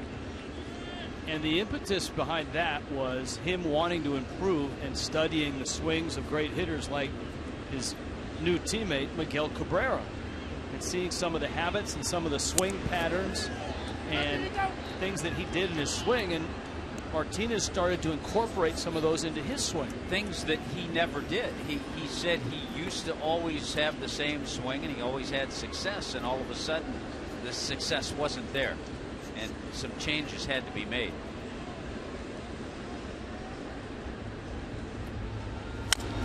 Slow tapper. McGee approaches and just gets the out at first. Marlon Byrd is out. Jay Bruce is in scoring position, and Brian Pena is up for the Reds.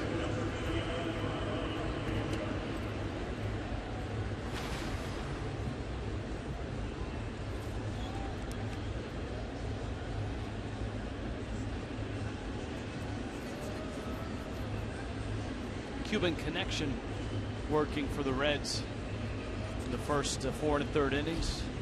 Raisel Iglesias, and behind the plate catching him, Brian Pena. Not too many teams have 2 switch hitting catchers. You know, that's one of the positions, catcher, that 2 things you always seem to hear it from scouts pop out. Tough to find a switch hitting catcher or a left-handed hitting catcher.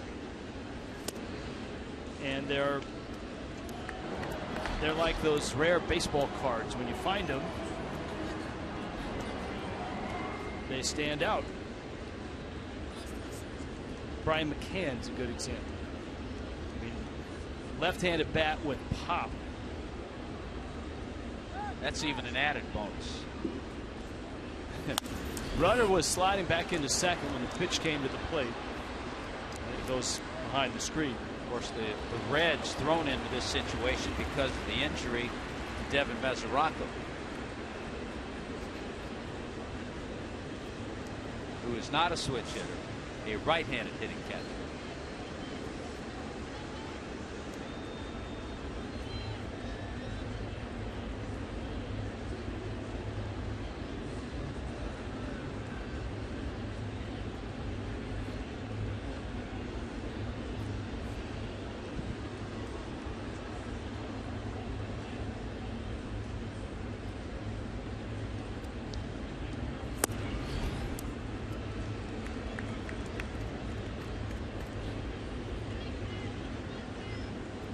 Count 3-1.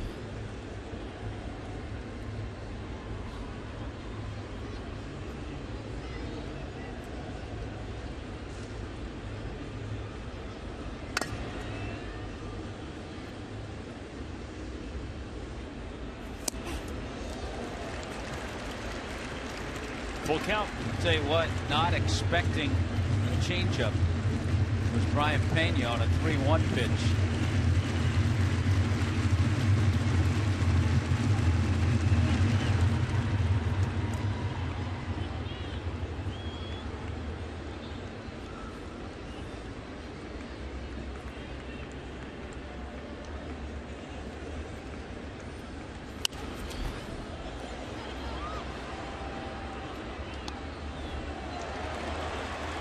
So he gets a 96-mile-an-hour fastball after the previous pitch, the changeup.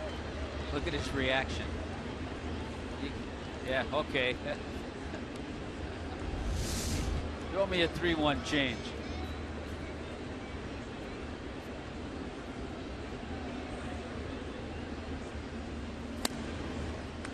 Pitch is out, and Dyson walks him.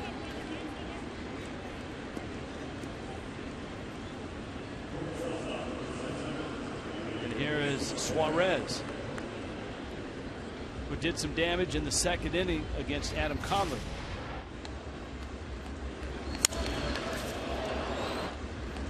For Suarez, his 4th home run of the year. But remember, he spent 57 games in AAA.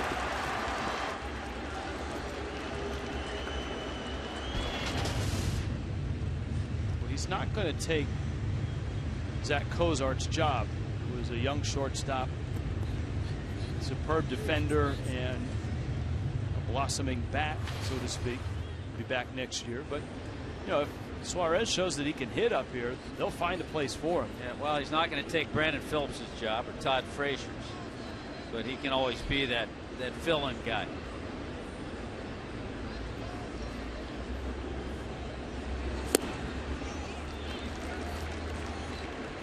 He was trying to go to the Clevelander again with that swing. And who wouldn't want to, really, Tommy? Having seen what we've seen from the Clevelander.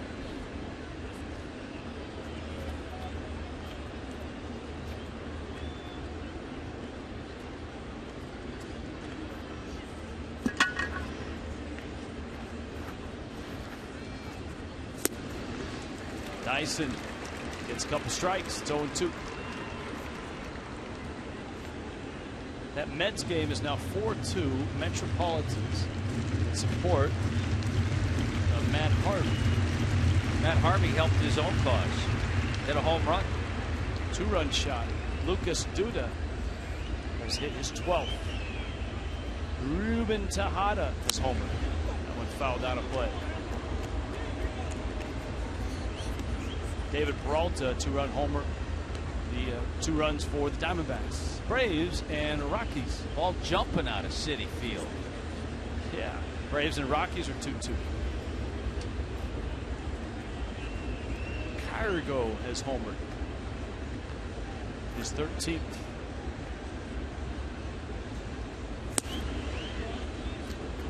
Guy that we haven't seen yet as a Brave, have we? Hit his 8th, and that's Juan Uribe. No, not since he got traded to the Braves. He's having a pretty solid year. He's hit 282.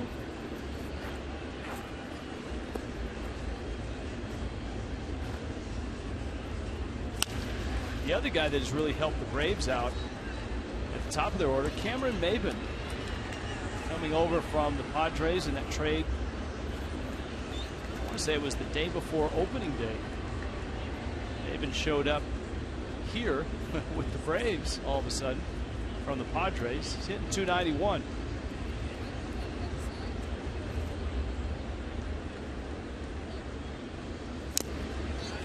That one is not held by Real Muto, so staying alive is Suarez. I was also looking, Rich, at that Rockies Braves game to see if Tulowitzki had a base hit. He does not. He's 0 for 3, but Tulowitzki right now working on a 21-game hitting streak.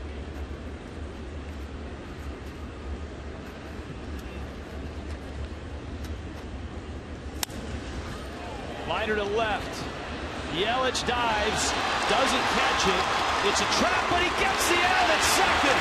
Wow! Christian Yelich, the Gold Glover.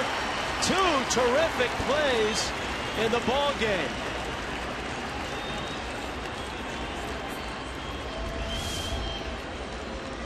Not only is it a great play to trap this ball, but to think about coming up and making a good throw to second base to get the out. So that will not go as a base hit. That's a fielder's choice for the hitter on a great play by Yelich, who picks up another assist. Now the third base umpire, Gary Cederstrom, was out in left field and very clear that it was a trap. So So there was no indecision as to whether he caught it or not, or at least there shouldn't have been, because Cederstrom was out of the outfield grass and immediately signaled no catch. Skip Schumacher gets the at bat here. This is the 8th spot.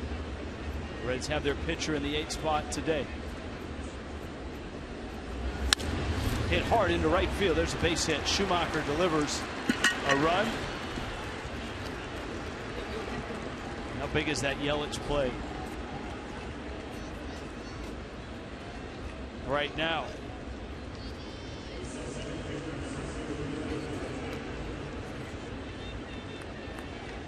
Once again, a premium at bat by the veteran Skip Schumacher.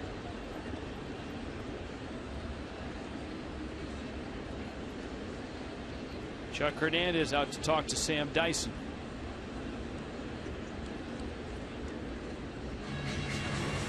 Mike Dunn trying to get loose in Miami's bullpen.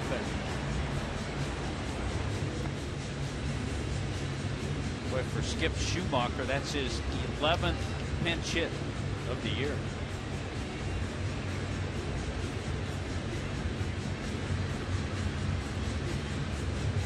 I know he's not a sexy name. No one thinks sexy when they hear Skip Schumacher, right? But he's a guy. This is Schumacher, Mike. Right. Well, it goes without saying. But he's a guy that if you're a team and you're shopping for parts down the stretch and you're looking for a left-handed bat, he is a winner. I mean, he played for a long time in St. Louis and Los Angeles postseason teams. Schumacher is a guy you might think about acquiring if you need a lefty bat on the bench in the stretch run of August and September. Little tapper. It's going to be a tough play. That's Hamilton running, and he is out. Bang, bang at first. Marlins get the out. Reds will look at the replay. Jay Bell, the bench coach, on the horn. Hamilton didn't react like he was safe. He's already thrown his helmet in, and that is the reason why. He's clearly out. And the Reds say so as well. 5-3 Fish.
Well, this is an appropriate time to tweet your strongest fan photo.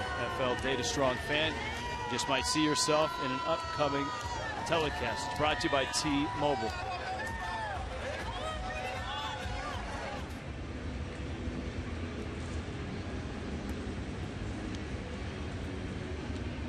Early evening in Miami. 6 o'clock here in the East. A lot of things to do. after the ball game. Nate Adcock comes into work, making his 10th appearance.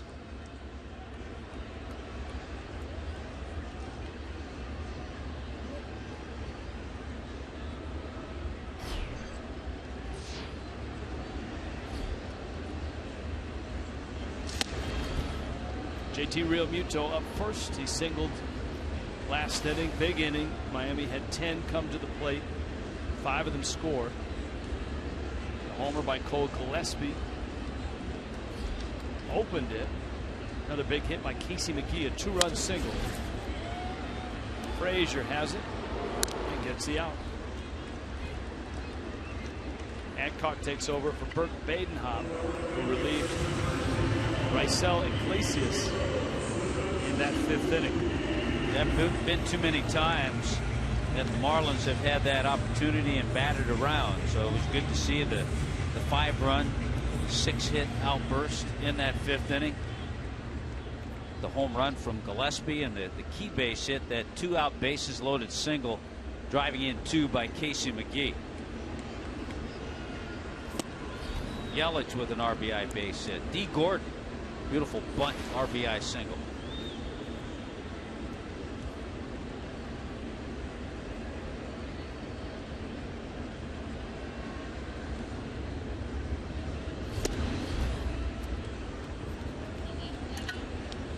Michael Morse on deck. Ichiro lined a single to left and then had a hit robbed when Hamilton made the sliding catch in center.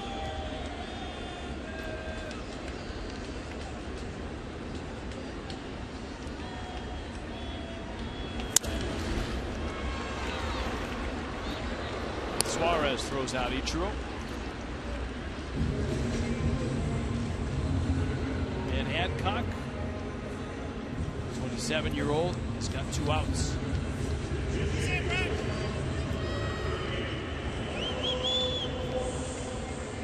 The next road trip for the Marlins: Philadelphia, San Diego, and Arizona. Not necessarily in that order. We just show up at the airport and they take us to whichever destination starts the trip. Actually, that's Philly, and then we'll hopscotch to Arizona and then finish in San Diego.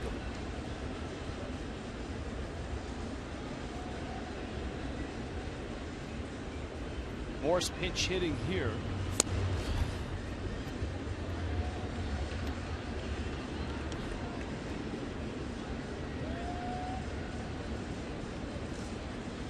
Short start by both starters. Iglesias 4 1/3, 5 by Adam Conley.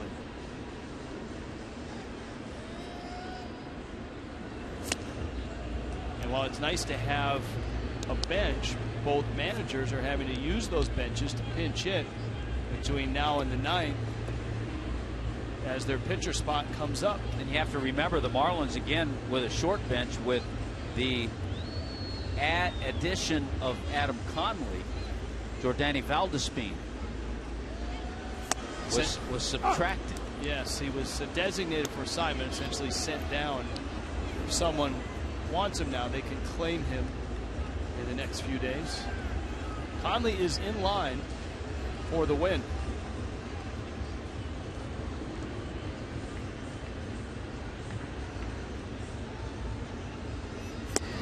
It's not his major league debut. He had an inning in relief.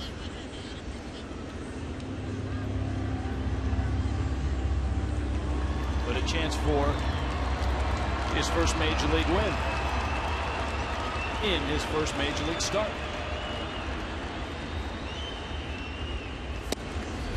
Morse strikes out. And the inning is over. That was quick work by Nate Adcock. On Fox Tracks, the strike.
5-3, Marlins on top. 7th inning rolls around in Miami.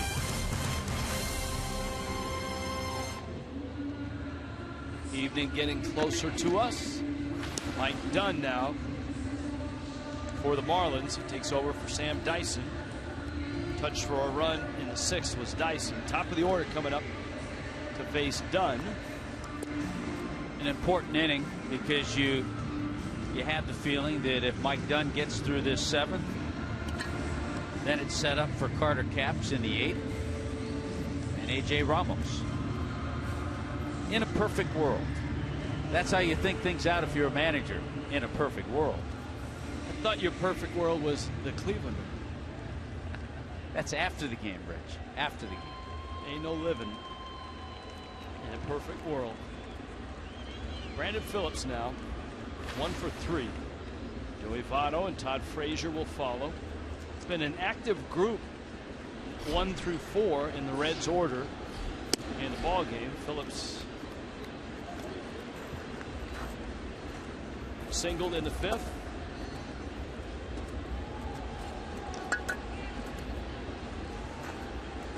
Votto's walked twice. Frazier a double and a sac fly, and Bruce is 2 for 3.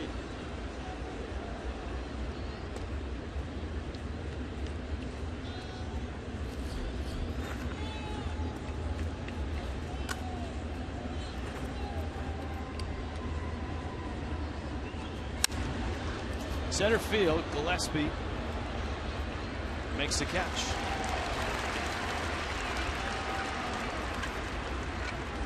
Reds fans are already enjoying the All-Star festivities in Cincinnati.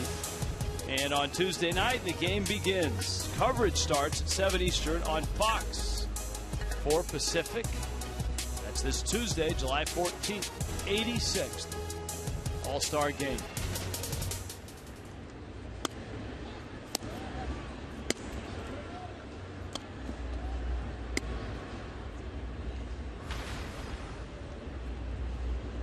San Diego has the All-Star game next year.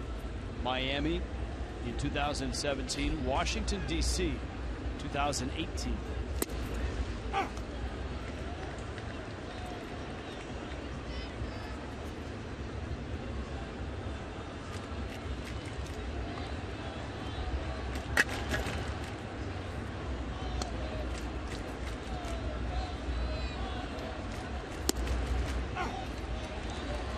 Good job. Couple of breaking balls. Nicely done by Mike Dunn. You plant that seed, and it's a lot tougher for that left-handed hitter, even if it's Joey Votto. 1-2 to Votto. Fastball up and in. It will be the first Major League All-Star game in Miami. I don't know that there's been an NHL All-Star game in South Florida, has there? All right, I'm being told there has been.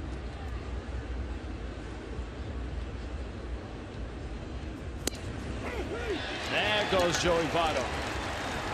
Mike Dunn. Good pitch. 1990, I believe, was the last time the NBA was here in Miami for an All-Star game. Well, that's some good pitching to get an excellent hitter. Good job by Mike Dunn. And everybody knows this town, this area, this is known as an event town. Well, you know what? That's a great event. All-Star weekend, All-Star week, all the things leading up to the game. There'll be a lot of things going on in South Beach.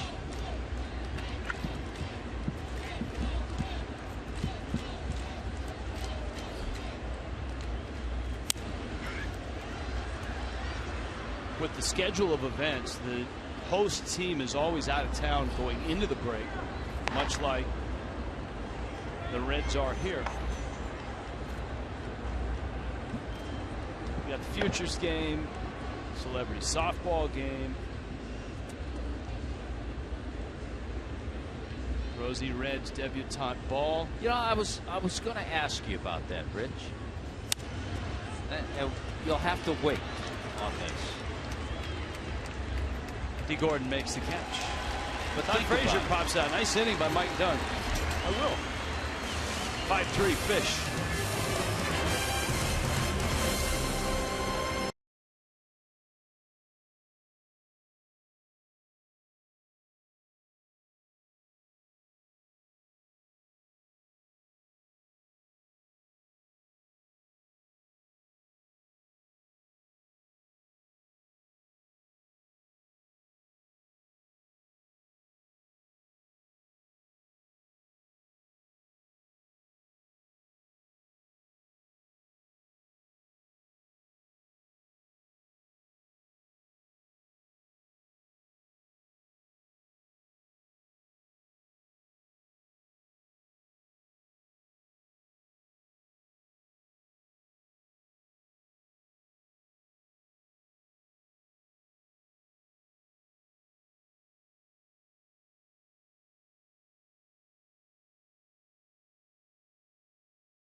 By Coors Banquet Beer.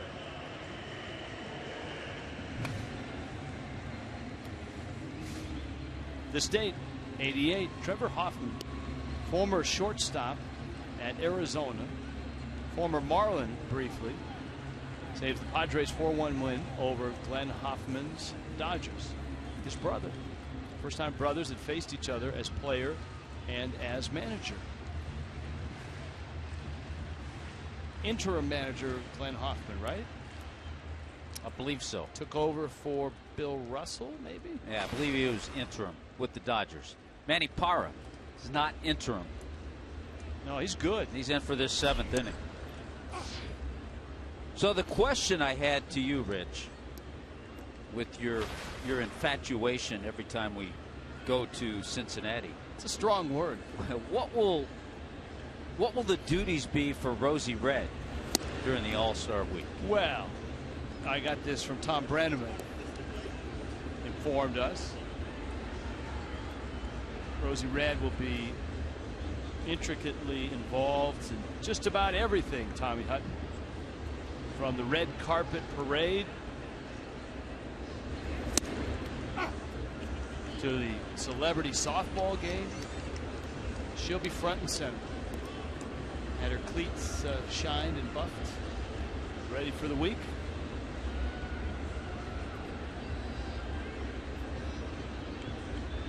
That's good to hear. D. Gordon against Parra.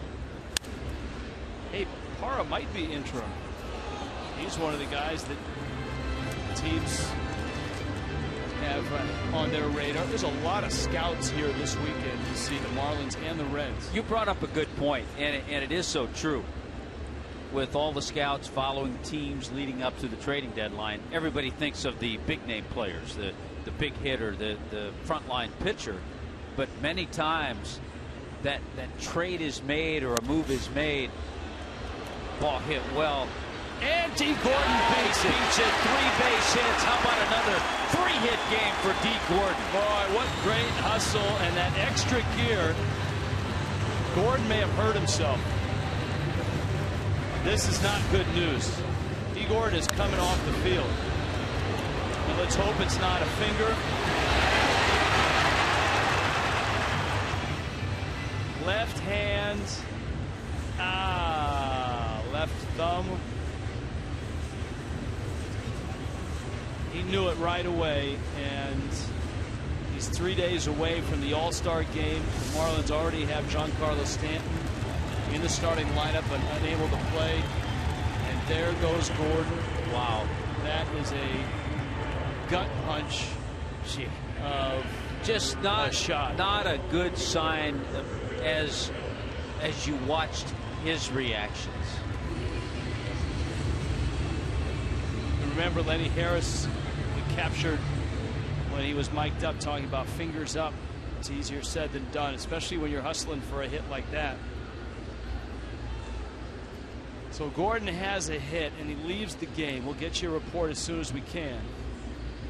Miguel Rojas is running at first.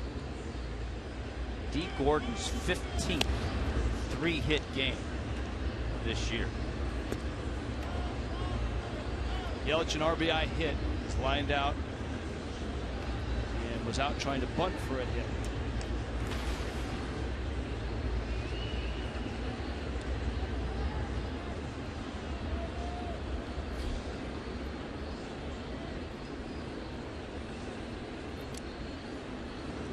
The other night we were talking about, and we've been asked many times, what's wrong with the Marlins?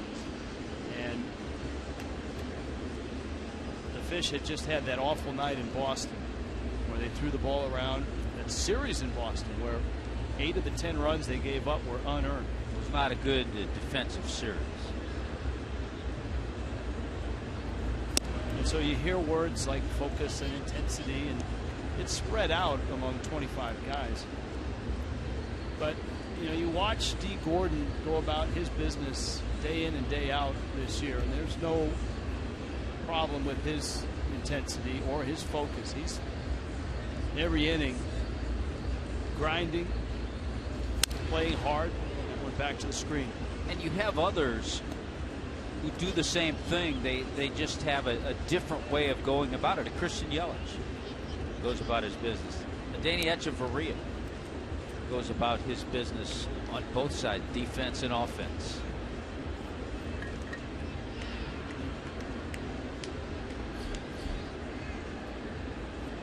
Rojas at first.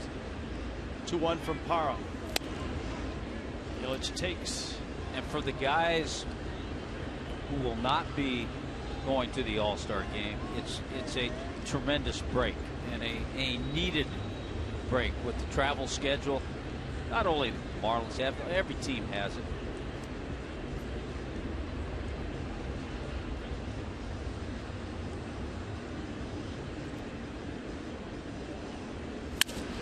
Yelich bangs one into left field. That's a hit. Rojas from second on his way to third. The throw off line. Yelich follows up and scampers into second. What a day by Yelich. With 2 great catches in left. Boy, just a great job against the tough left-hander Manny Parra. Look at how Christian Yelich just stays on that ball. Front side is right there. Bangs it past Suarez, the shortstop. And then a terrific job by Rojas. Has it play in front of him. So he does that all on his own. Good job going first to third, and then to follow. Once Yelich saw the throw, he followed into second base. The Marlins win this ball game. Yeah, they'll look to that 5-run fifth. But the defense by the outfield, the catch by Gillespie was enormous. The 2 Yelich plays, the throw to the plate, and then the diving trap in which he popped up and got a force out at second base. Yelich saved a run in the first and essentially saved a run with his catch in the 6th. That play at second.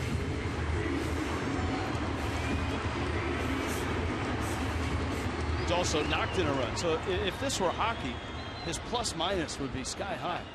Christian Yelich with the average at 260. Infield's in. Here's Echeverria.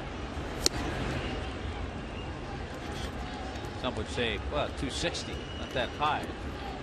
From where Christian Yelich was, it's a nice number. Yeah, late May, under 200.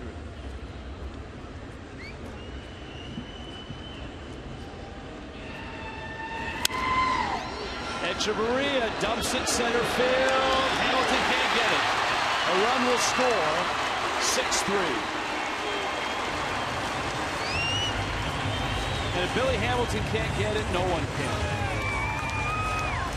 Again, good base running on the part of Rojas and Yelich. You see that ball go up in the air, you know the infield's in, so you know there's a lot of space between the infield and Billy Hamilton. And you're right, Rich, even Billy Hamilton can't get to it. So the runners pick that up. Here comes Rojas. He watches, sees where it is, looks, and takes off. Christian Yelich did the same thing. Jeff Pico out to the mound. Talk to Manny Parra.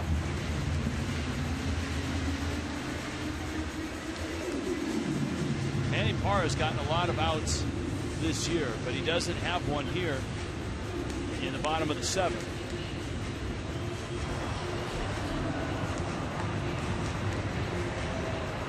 Pedro Villarreal starts to loosen up.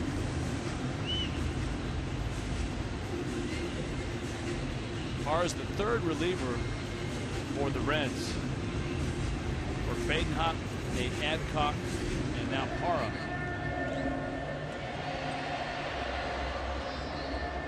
Run across at the corners, nobody out. And here is Bohr, who's 1 for 2, and also was intentionally walked.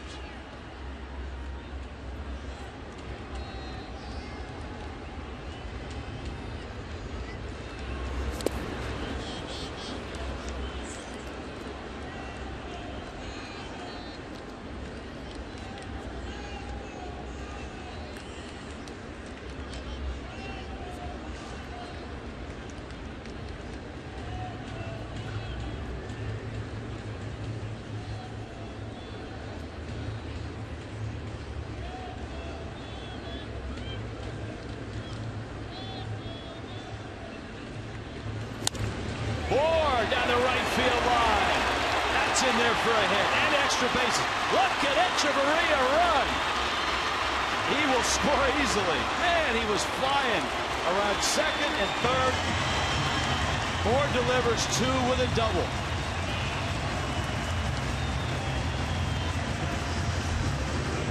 Good to see the hitting shoes on this afternoon. The Marlins 6 for 9 today, with runners in scoring position. A little slider out over the plate. Justin Bohr is so big and strong, kind of hit that with one hand and drilled it into that right field corner.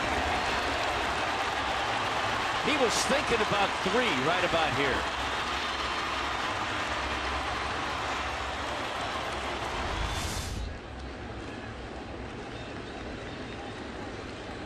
So 7 doubles to go with 10 homers. McGee now, who's 1 for 3 and driven in 2.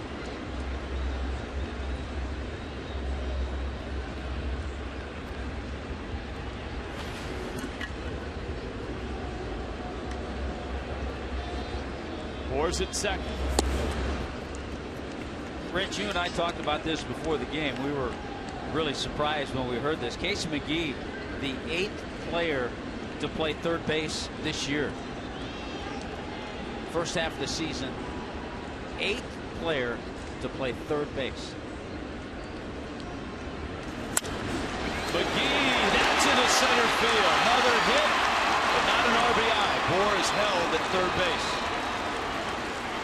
I know Casey grew up in the Santa Cruz area, but welcome home, Casey McGee.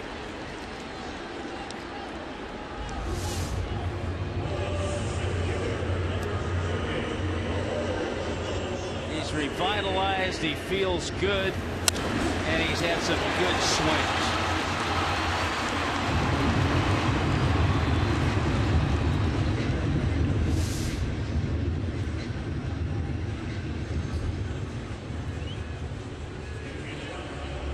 Manny Parra exits.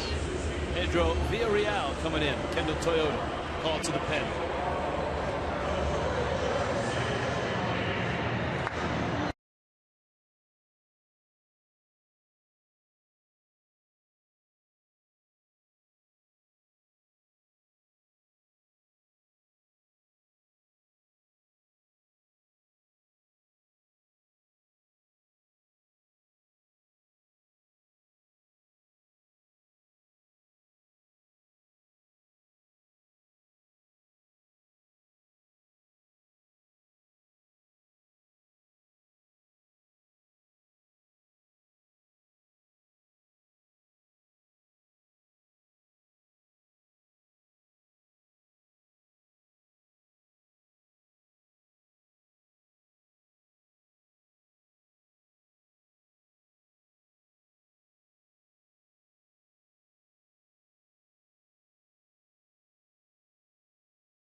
fourth to work now as Pedro Villarreal. Of concern for the Marlins on an afternoon and now evening in which the Fish have scored 8 runs and 14 hits. And that is the condition of D. Gordon, who in this inning, while legging out an infield hit and having a head-first slide to first, appeared to jam his left thumb or wrist. It was tough to tell. Not sure on that, but Gordon didn't hesitate to turn and run to the dugout. Sean Cunningham, Marlins trainer, met him on his way there. There's a look. You can kind of see the thumb disappear there. But Gordon knew he was hurt.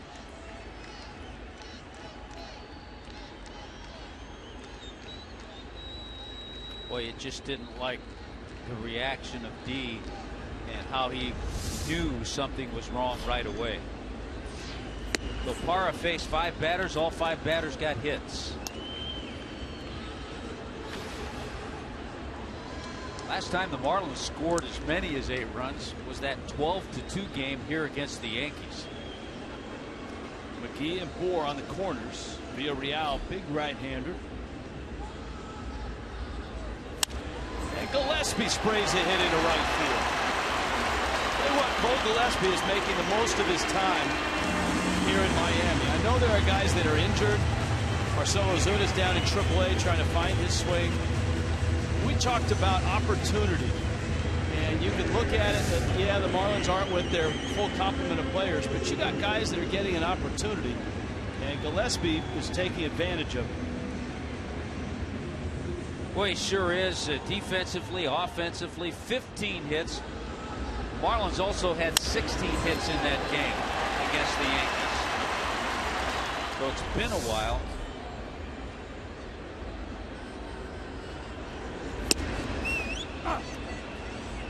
A strike to Real Muto.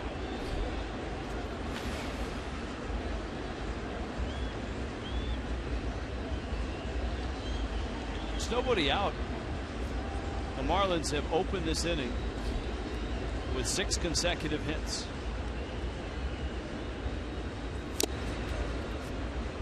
Of course, that game against the Yankees, the Marlins scored 8 runs, had 9 hits in the first inning. All that damage against Nathan Eovaldi.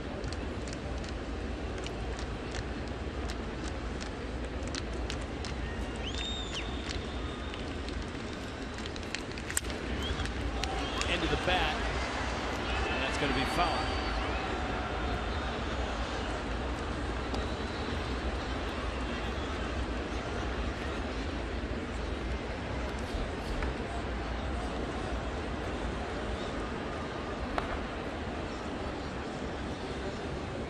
Brad Hand is up in Miami's bullpen. 0-2.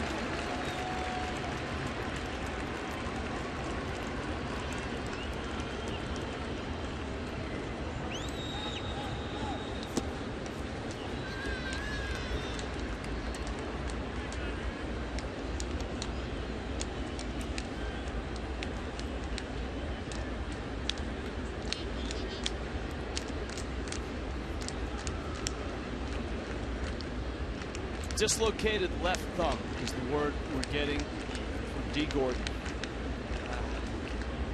And that essentially wipes out playing in the All-Star game. Real Muto!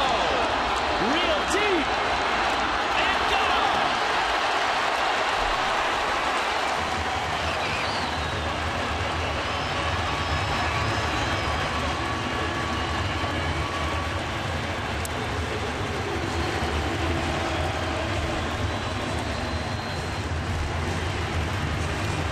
What an inning. JT Realmuto is 4th home run.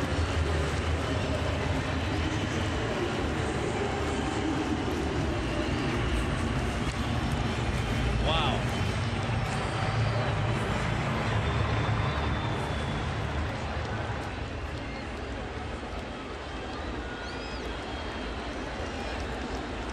Ichiro now. the Marlins have opened this inning with 7 consecutive hits. Bour's double, and now Real Muto's 3-run homer, the only extra base hits.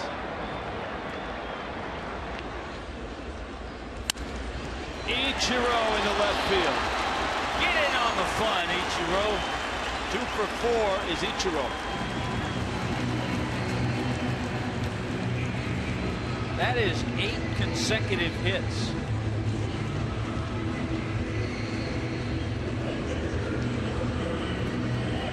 Now Mike Dunn will come to the plate.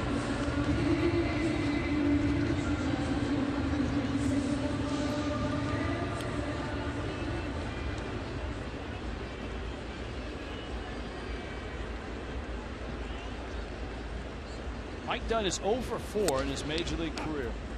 Remember, though, he was drafted by the Yankees as an outfielder. There was a time. He's due. He's overdue. Dunn up the middle. He's due. He got it. First major league hit. 9 straight hits for Miami to start this 7th inning. Get the ball. Barry Hill saying, get the ball.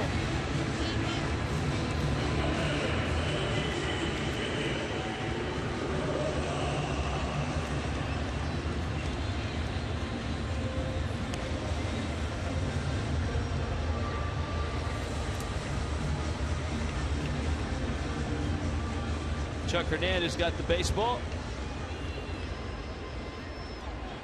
A club record 9 consecutive hits for Miami.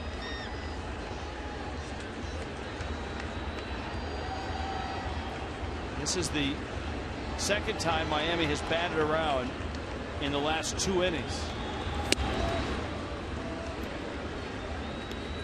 Now Miguel Rojas, who came in for D. Gordon. The only downer of the inning, the Gordon injury. Dislocated left thumb. You know, just the doggone saddest part of that is that the Marlins had 2 players voted in for the first time.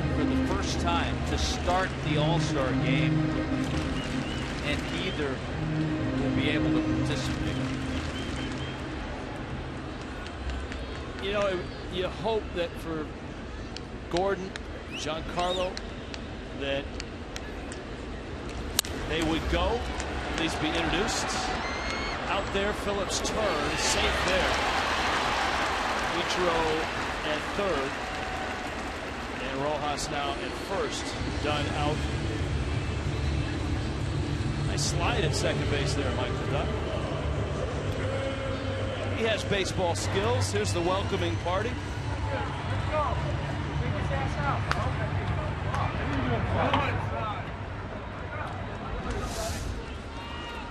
What a solid effort by Mike Dunn. From the slide, little pop up. He's been there before. Yes, he has.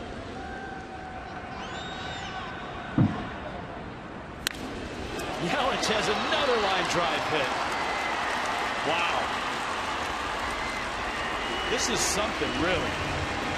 This game is so amazing when it gets contagious, and you hear many broadcasters, many players, fans will say you come to the ballpark and yeah, you'll see something you've never seen before.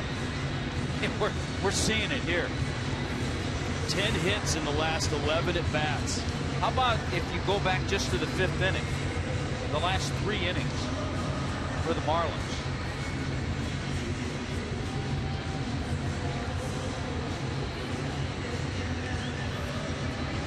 16 hits.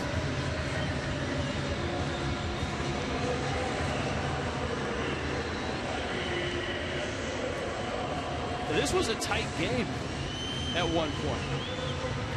This was a 2-0 Reds lead into the 5th inning.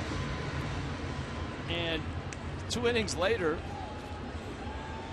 Miami has a season high 19 hits and 13 runs. Chavarria fouls it off. And last night, we're shut out 1-0. And how about this? Coming into the game today, The Marlins had scored 12 runs in their last 7 games. They had hit 1 home run in their last 6 games. Well, they've scored 13 runs today, and they've hit 2 home runs.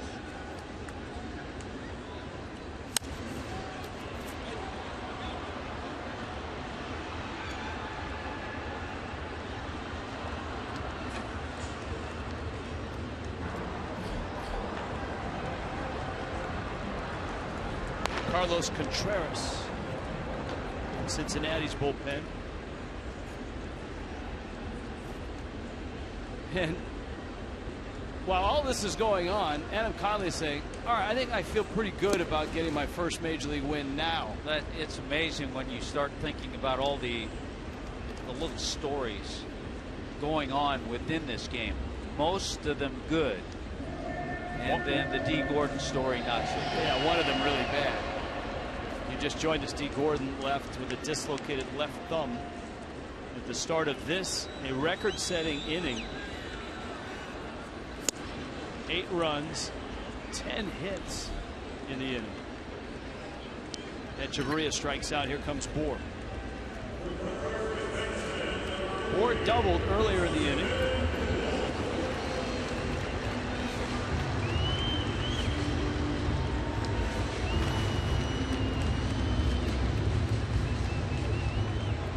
Villarreal has absorbed 5 hits and 3 runs. Parra, whose ERA has jumped dramatically, did not record an out. 5 runs, 5 hits.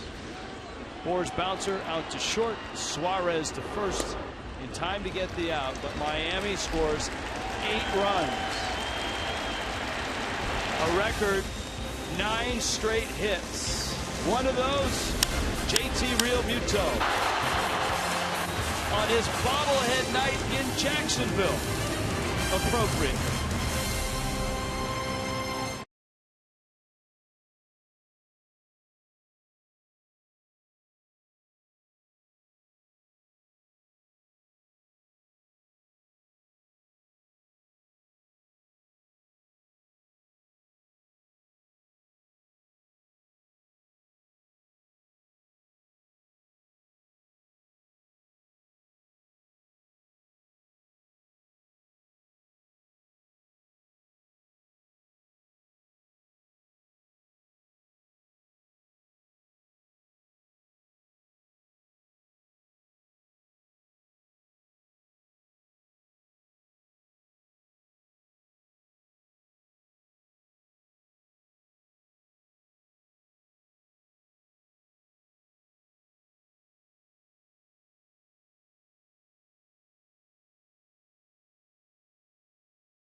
About a month ago, talking to D. Gordon.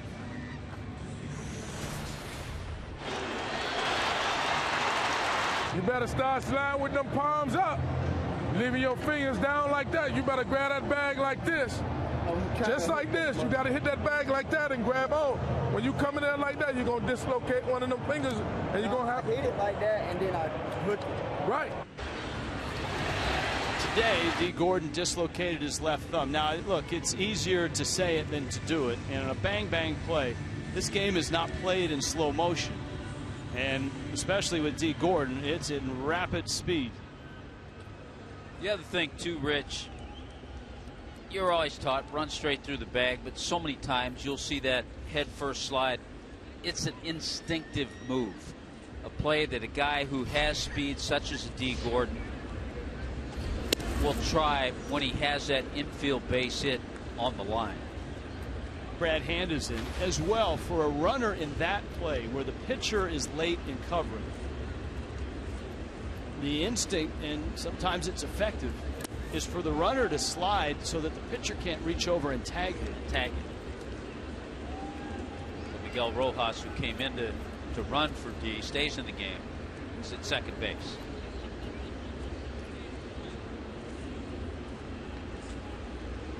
Jay Bruce. And Bruce lines it into right field. So Brad Hand's job is to come in, get outs, move it along, and finish the night. It will be if the Marlins hold this 10-run lead.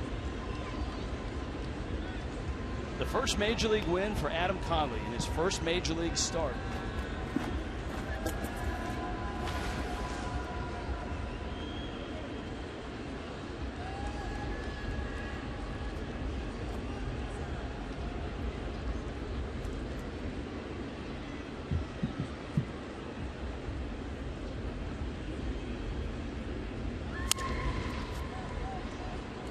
Pulled foul. Marlon Bird's up. So tomorrow the first half ends. It's a really good pitching matchup. If you haven't seen Johnny Cueto pitch, he is fun to watch. And Dan Herron, he's been fun to watch too. Trying to put a cap on what has been an outstanding first half. Two veteran right-handers who know how to pitch. Yeah, we always say the first half. Of course, half the season's 81 games. Today is game number 88. Tomorrow, number 89. There are usually a few more in the first half of the season.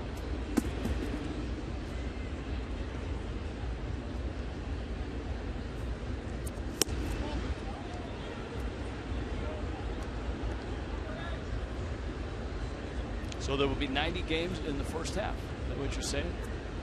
89. Oh, 89. Not carry the one. Actually, I assumed the one, which was tomorrow.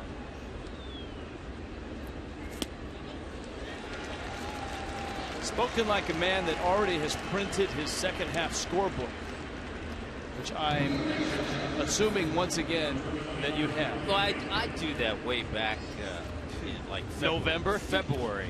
You know, I go to Office Depot, and you know, I figure as long as I'm there to have them make one book for the first half, I might as well have them make the second half book. And gets a strikeout of Marlon Byrd. Now he goes after Brian Pena.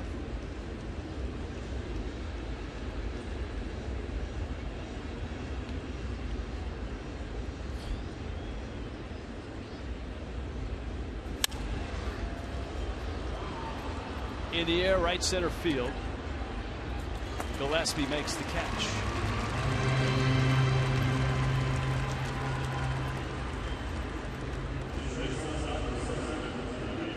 MLB.TV Premium, #1 live streaming sports service, celebrating 13 years. Watch at home, in the office, or on the go. Visit MLB.TV for details.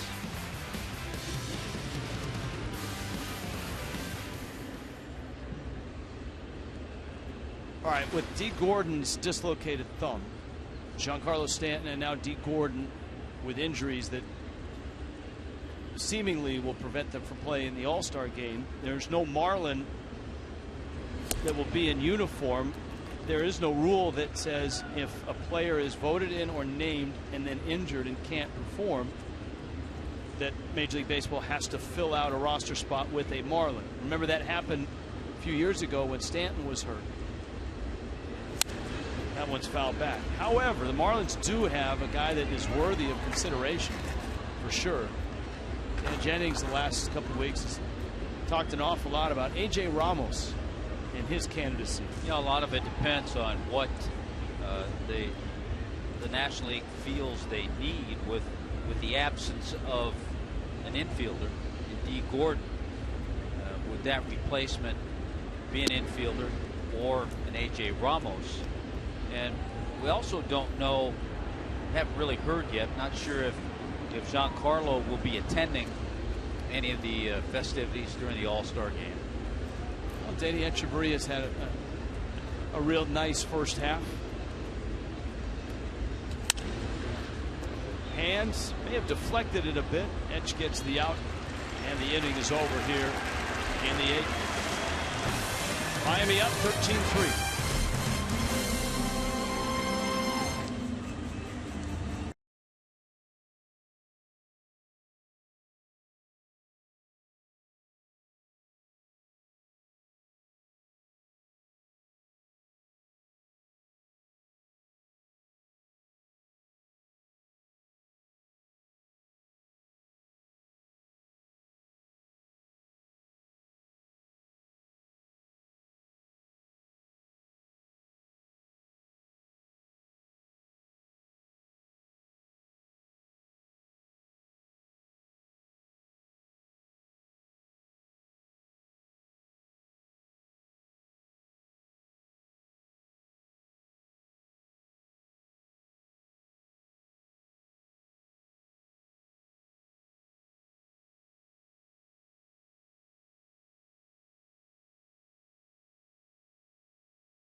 Of the Reds.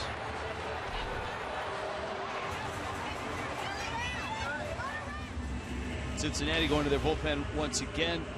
Carlos Contreras filling up that pitcher sheet. This is the 5th reliever after Raisel Iglesias went 4 to 3rd. You know, right about now, Brian Price, the skipper of the Reds, is saying, well, it's a good thing. Good thing I've got Johnny Cueto tomorrow, and also after that 4 days for the All-Star break. So you have guys in that bullpen. This is a time of year too that the bullpens need a lot of rest the way they're used in the game of baseball today. There's Ivan De Jesus at shortstop. Ivan De Jesus Jr., whose father was at the tail end of your era, wasn't he? Also a shortstop, middle infielder. McGee's had a nice day, 2 for 4, driven in 3 runs.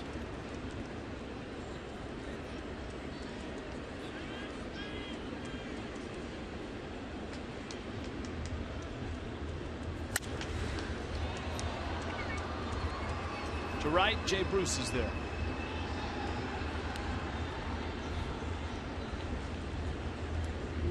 And that brings up Cole Gillespie.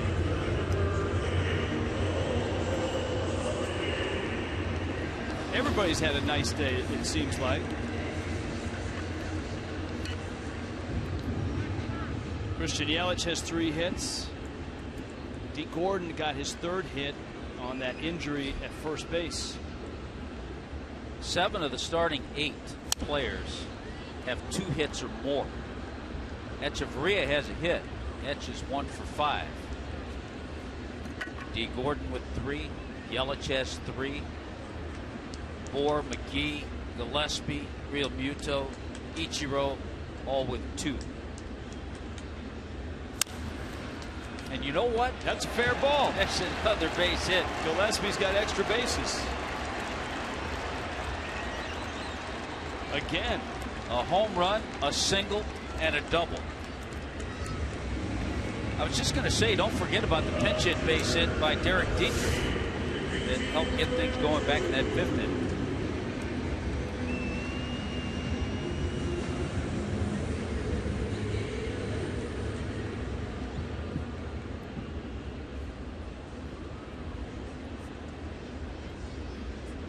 That would be a fair ball. Gary Cederstrom right on it.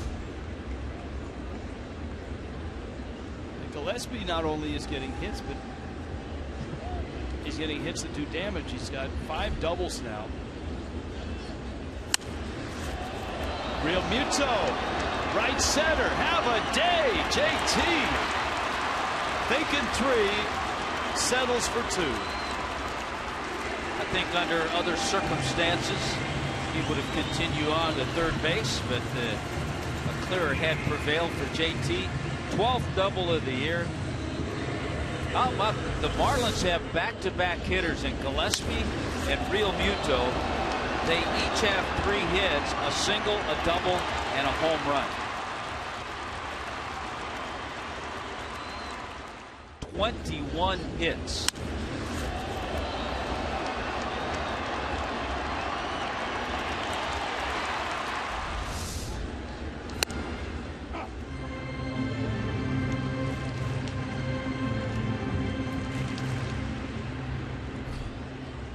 Right now, Dan Herron is saying, you know, guys, save a little of that for tomorrow, because you know there have been some games he's been cheated a little bit with some run support. Dan Herron could easily have 9 or 10 wins. Look at that box score. That's incredible. That thing is going to break and just shatter and fall off the screen. Mike Dunn is in there with a hit. His first major league hit. Major league hit. He was part of the stretch. His hit was his 9th consecutive. Was the 9th consecutive hit. That's a day that a hitting coach loves. Frank Menachino. Boy, he can just sit back and say, everybody's doing what I told them to do.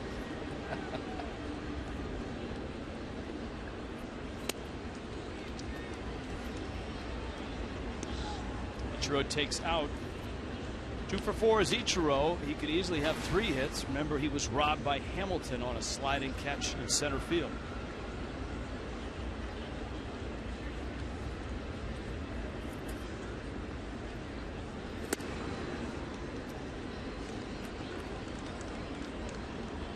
And 2. So 14 runs, 21 hits. 1 out, bottom 8.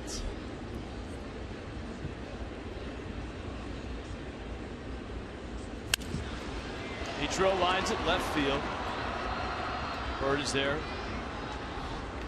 Makes the catch. A detailed recap with highlights and intricate notes comes your way on Marlins Live, brought to you by Checkers. Jeff Conine right now is talking to Stats Inc. in Los Angeles. Wanted to know all the multiple records that the Marlins set in that 7th inning. And to remind them that today was the day that he won the All-Star MVP award with his home run back in 1995. See, somebody's calling him about that right now after he put Stats Inc. on hold. Nobody put Stats Inc. on hold except Jeff Conine. How about Brad Hand getting an AB? Well, Brad Hand has a hit. Yeah, he does. So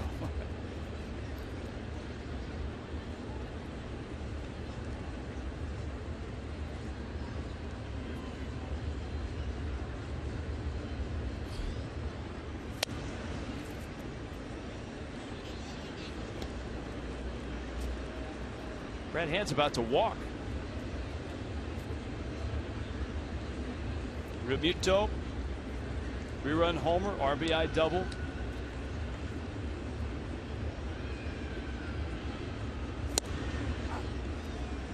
And strike.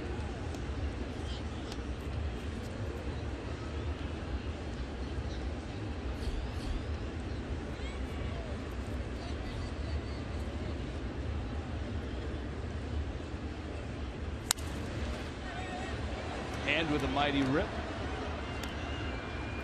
Now some have tweeted or texted for the 10-run reel, but on a day in which D. Gordon injures his thumb, especially late in the ball game, we decided not to violate the decorum, so to speak. Center field. And the final out, another run for good measure in the bottom of the 8th. It's 14-3 Miami.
Brought to you by your South Florida Honda dealers.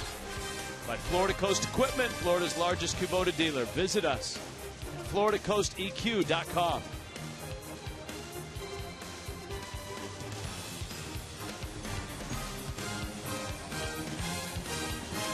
In Miami, evening is rapidly approaching.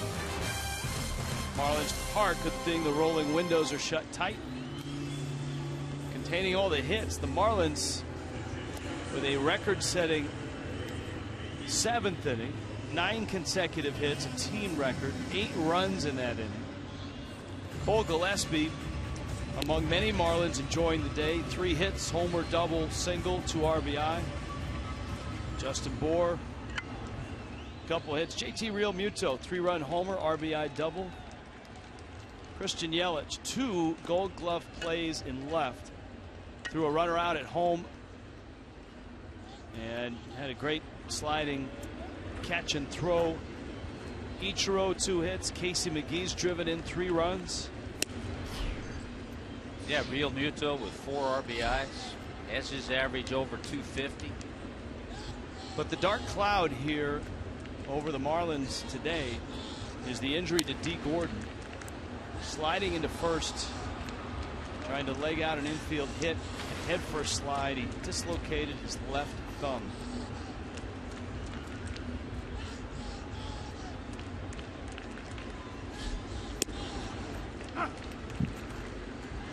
Jason Bourgeois up.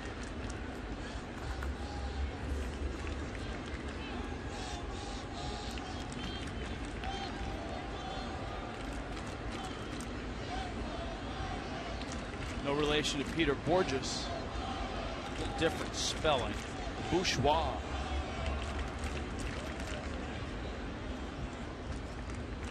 MVP last year, the AAA club in Louisville. What are they? The Bats, aren't they? We need to ask Burke Badenhop. Yeah, that's right. Hopper would know it. Great new downtown ballpark right on the river. I think the Yum Center is down there where Rick Pitino's Louisville Cardinals play. Now the ACC. I mean, the Hopper used to know not only the minor league nicknames, he knew all the minor league ballparks, their affiliates. Which is hard to do these days because teams used to have affiliates that would go back 15, 20 years.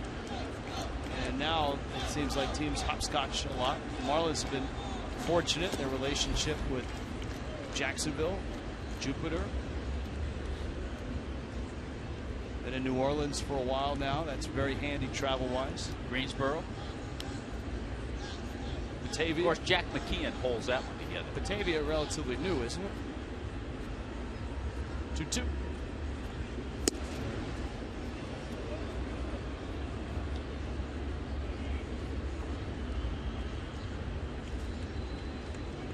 To Bourgeois.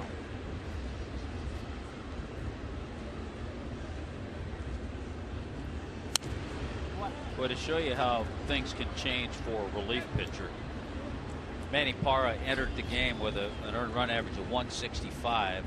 He had allowed 4 runs all year. He allowed 5 in the 5 batters he faced, and his new earned run average is about 4.5.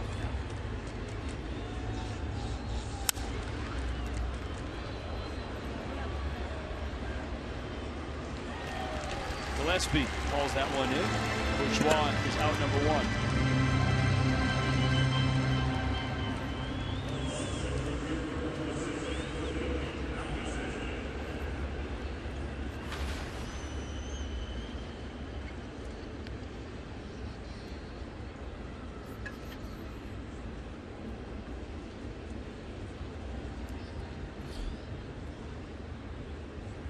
Now Hamilton. Bouncer out to short. Echeverria, nifty play. 2 outs.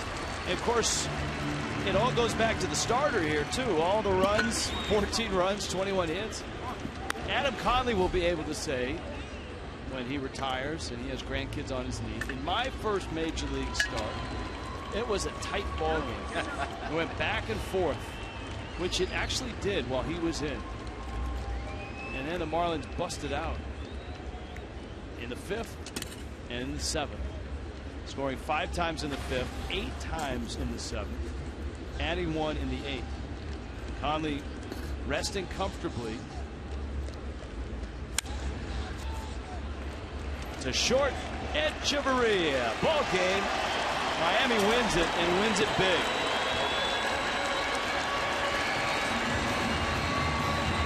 Yelich, Ichiro, Gillespie, Bohr, McGee, Realmuto. The list goes on of guys with multiple hits and RBIs and big moments, defensively, especially for Yelich and Gillespie. And Adam Conley in his first major league start. It's the first win for the Marlins by a lefty from Washington State since Mark Hendrickson about 7 or 8 years ago. And of course, the concern for D. Gordon and a dislocated left thumb. We'll try to get an update on Gordon's condition. That in Marlins Live presented by Checkers, which is coming up. 14 runs on 21 hits for the Fish. Miami left 7, 3 runs, 8 hits for the Reds. The Reds left 7. Adam Conley 1-0. Raisel Iglesias, the loss, he is 1-2. And we go down to the fields, and a terrific day for just about everybody. But the guy we want to talk to is Cole Gillespie. A home run in the 5th, got things started. RBI single, a double, and say, hey, what a catch. Let's talk about the catch first, because that came before any of the hits. That's a long ways to go to make an over-the-shoulder. Have you made a catch like that before in center field? I've made a catch like that maybe back in '07 in some spring training inter-squad games. So I just know it's a big yard out here that if there is a ball hit over my head like that, I do have a chance to go after and get it. I know that wall's it's a long ways away, so I got a chance to, like I said, I'm kind of watching the replay here for the first time, but it kind of gives you a little bit of ease of mind knowing that you do have some real estate out there, so you can kind of go after those balls a little more. Cole, we were talking a little bit the other day about the outfield here. There's so much room. We were surprised, Rich and I were surprised, that you had played fewer games in center. We knew you'd played all 3 outfield spots, but we were surprised that you'd played more right and left. Yeah, you know, just happens to be some of the teams I've been on in the past. We've had a lot of good center fielders I've been with, a lot of guys that can run some balls down. So it's nice getting some opportunity out in center field. I don't have a preference, you know, it's wherever the team wants me and needs me at the time. I'm happy to be there. So it is kind of exciting to run out there and play some center field. Definitely Wrigley and Fenway were pretty cool out there in center field. But, you know, I'm just taking advantage of this opportunity, and, you know, I'm having a lot of fun with it. Let's talk about your day at the plate. A home run in the 5th, RBI single. You have put together really quality at bats since you've been up here with Miami. What'd you see? What'd you hit? Well, you know, the first at bat I got nothing but 3 sliders. So second time up, kind of gave me a fastball away for a ball, and then came back with a slider. So I felt like, okay, I got a pretty good chance that he's going to maybe throw me another slider here. That one he happened to leave up. I saw it pretty good. Stayed back on that one finally, and was able to put a pretty good swing on that one. How was the right-hander Iglesias to pick up with the motion he had? Yeah, you know what? He was kind of funky at first. I'm not going to lie. That slider was kind of more of a little sweeper, frisbee type from the right side. He had some good stuff. I mean, you saw the strikeout numbers for him. He definitely gets his outs a lot that way. You know, it's good that the second time around we're starting to see him a little bit better and put some better swings on him. For you, Cole, 31 years old, Oregon State National Championship there. This is an opportunity with the Marlins. You worked long and hard to get opportunities like that. Is there pressure on you when you get it? You know what? I don't think there's a lot of pressure on me. I believe in myself. I knew that if I did get the opportunity to get some consistent at-bats, to try to be in the lineup as often as I could. I've always felt that I was capable to do some things like I'm doing right now. Fortunately, I don't know if I've ever got that opportunity at this level, but at the moment, you know, I'm having fun with it. I feel good at the plate. Just going to try to keep things going. Great catch. Great day at the plate. Thanks for the visit. All right. Appreciate it, guys. Thanks, Cole. Fun to meet Cole Gillespie. And remember, Adam Conley in Toronto, his wife and family and child drove all the way up to see him. He got 1 inning. The amazing thing about that trip, their new baby didn't have a passport, so they couldn't fly in. You can drive from Buffalo. So she flew to Buffalo with the baby, drove across the border, was there for his first game, his 1 inning, and he was 1-2-3 in that inning, and she's here as well for his first major league win. This is a special moment for a guy from Washington State who finds himself in the big leagues here. A spot start, second-round pick in 2011. And Conley goes 5. Gets some great help defensively. Yelich, Gillespie, and then the bats came alive. We'll show you the defense, we'll show you the hits, and we'll get you an update on D. Gordon. That's all coming up on Marlins Live as the Marlins beat the Reds 14-3.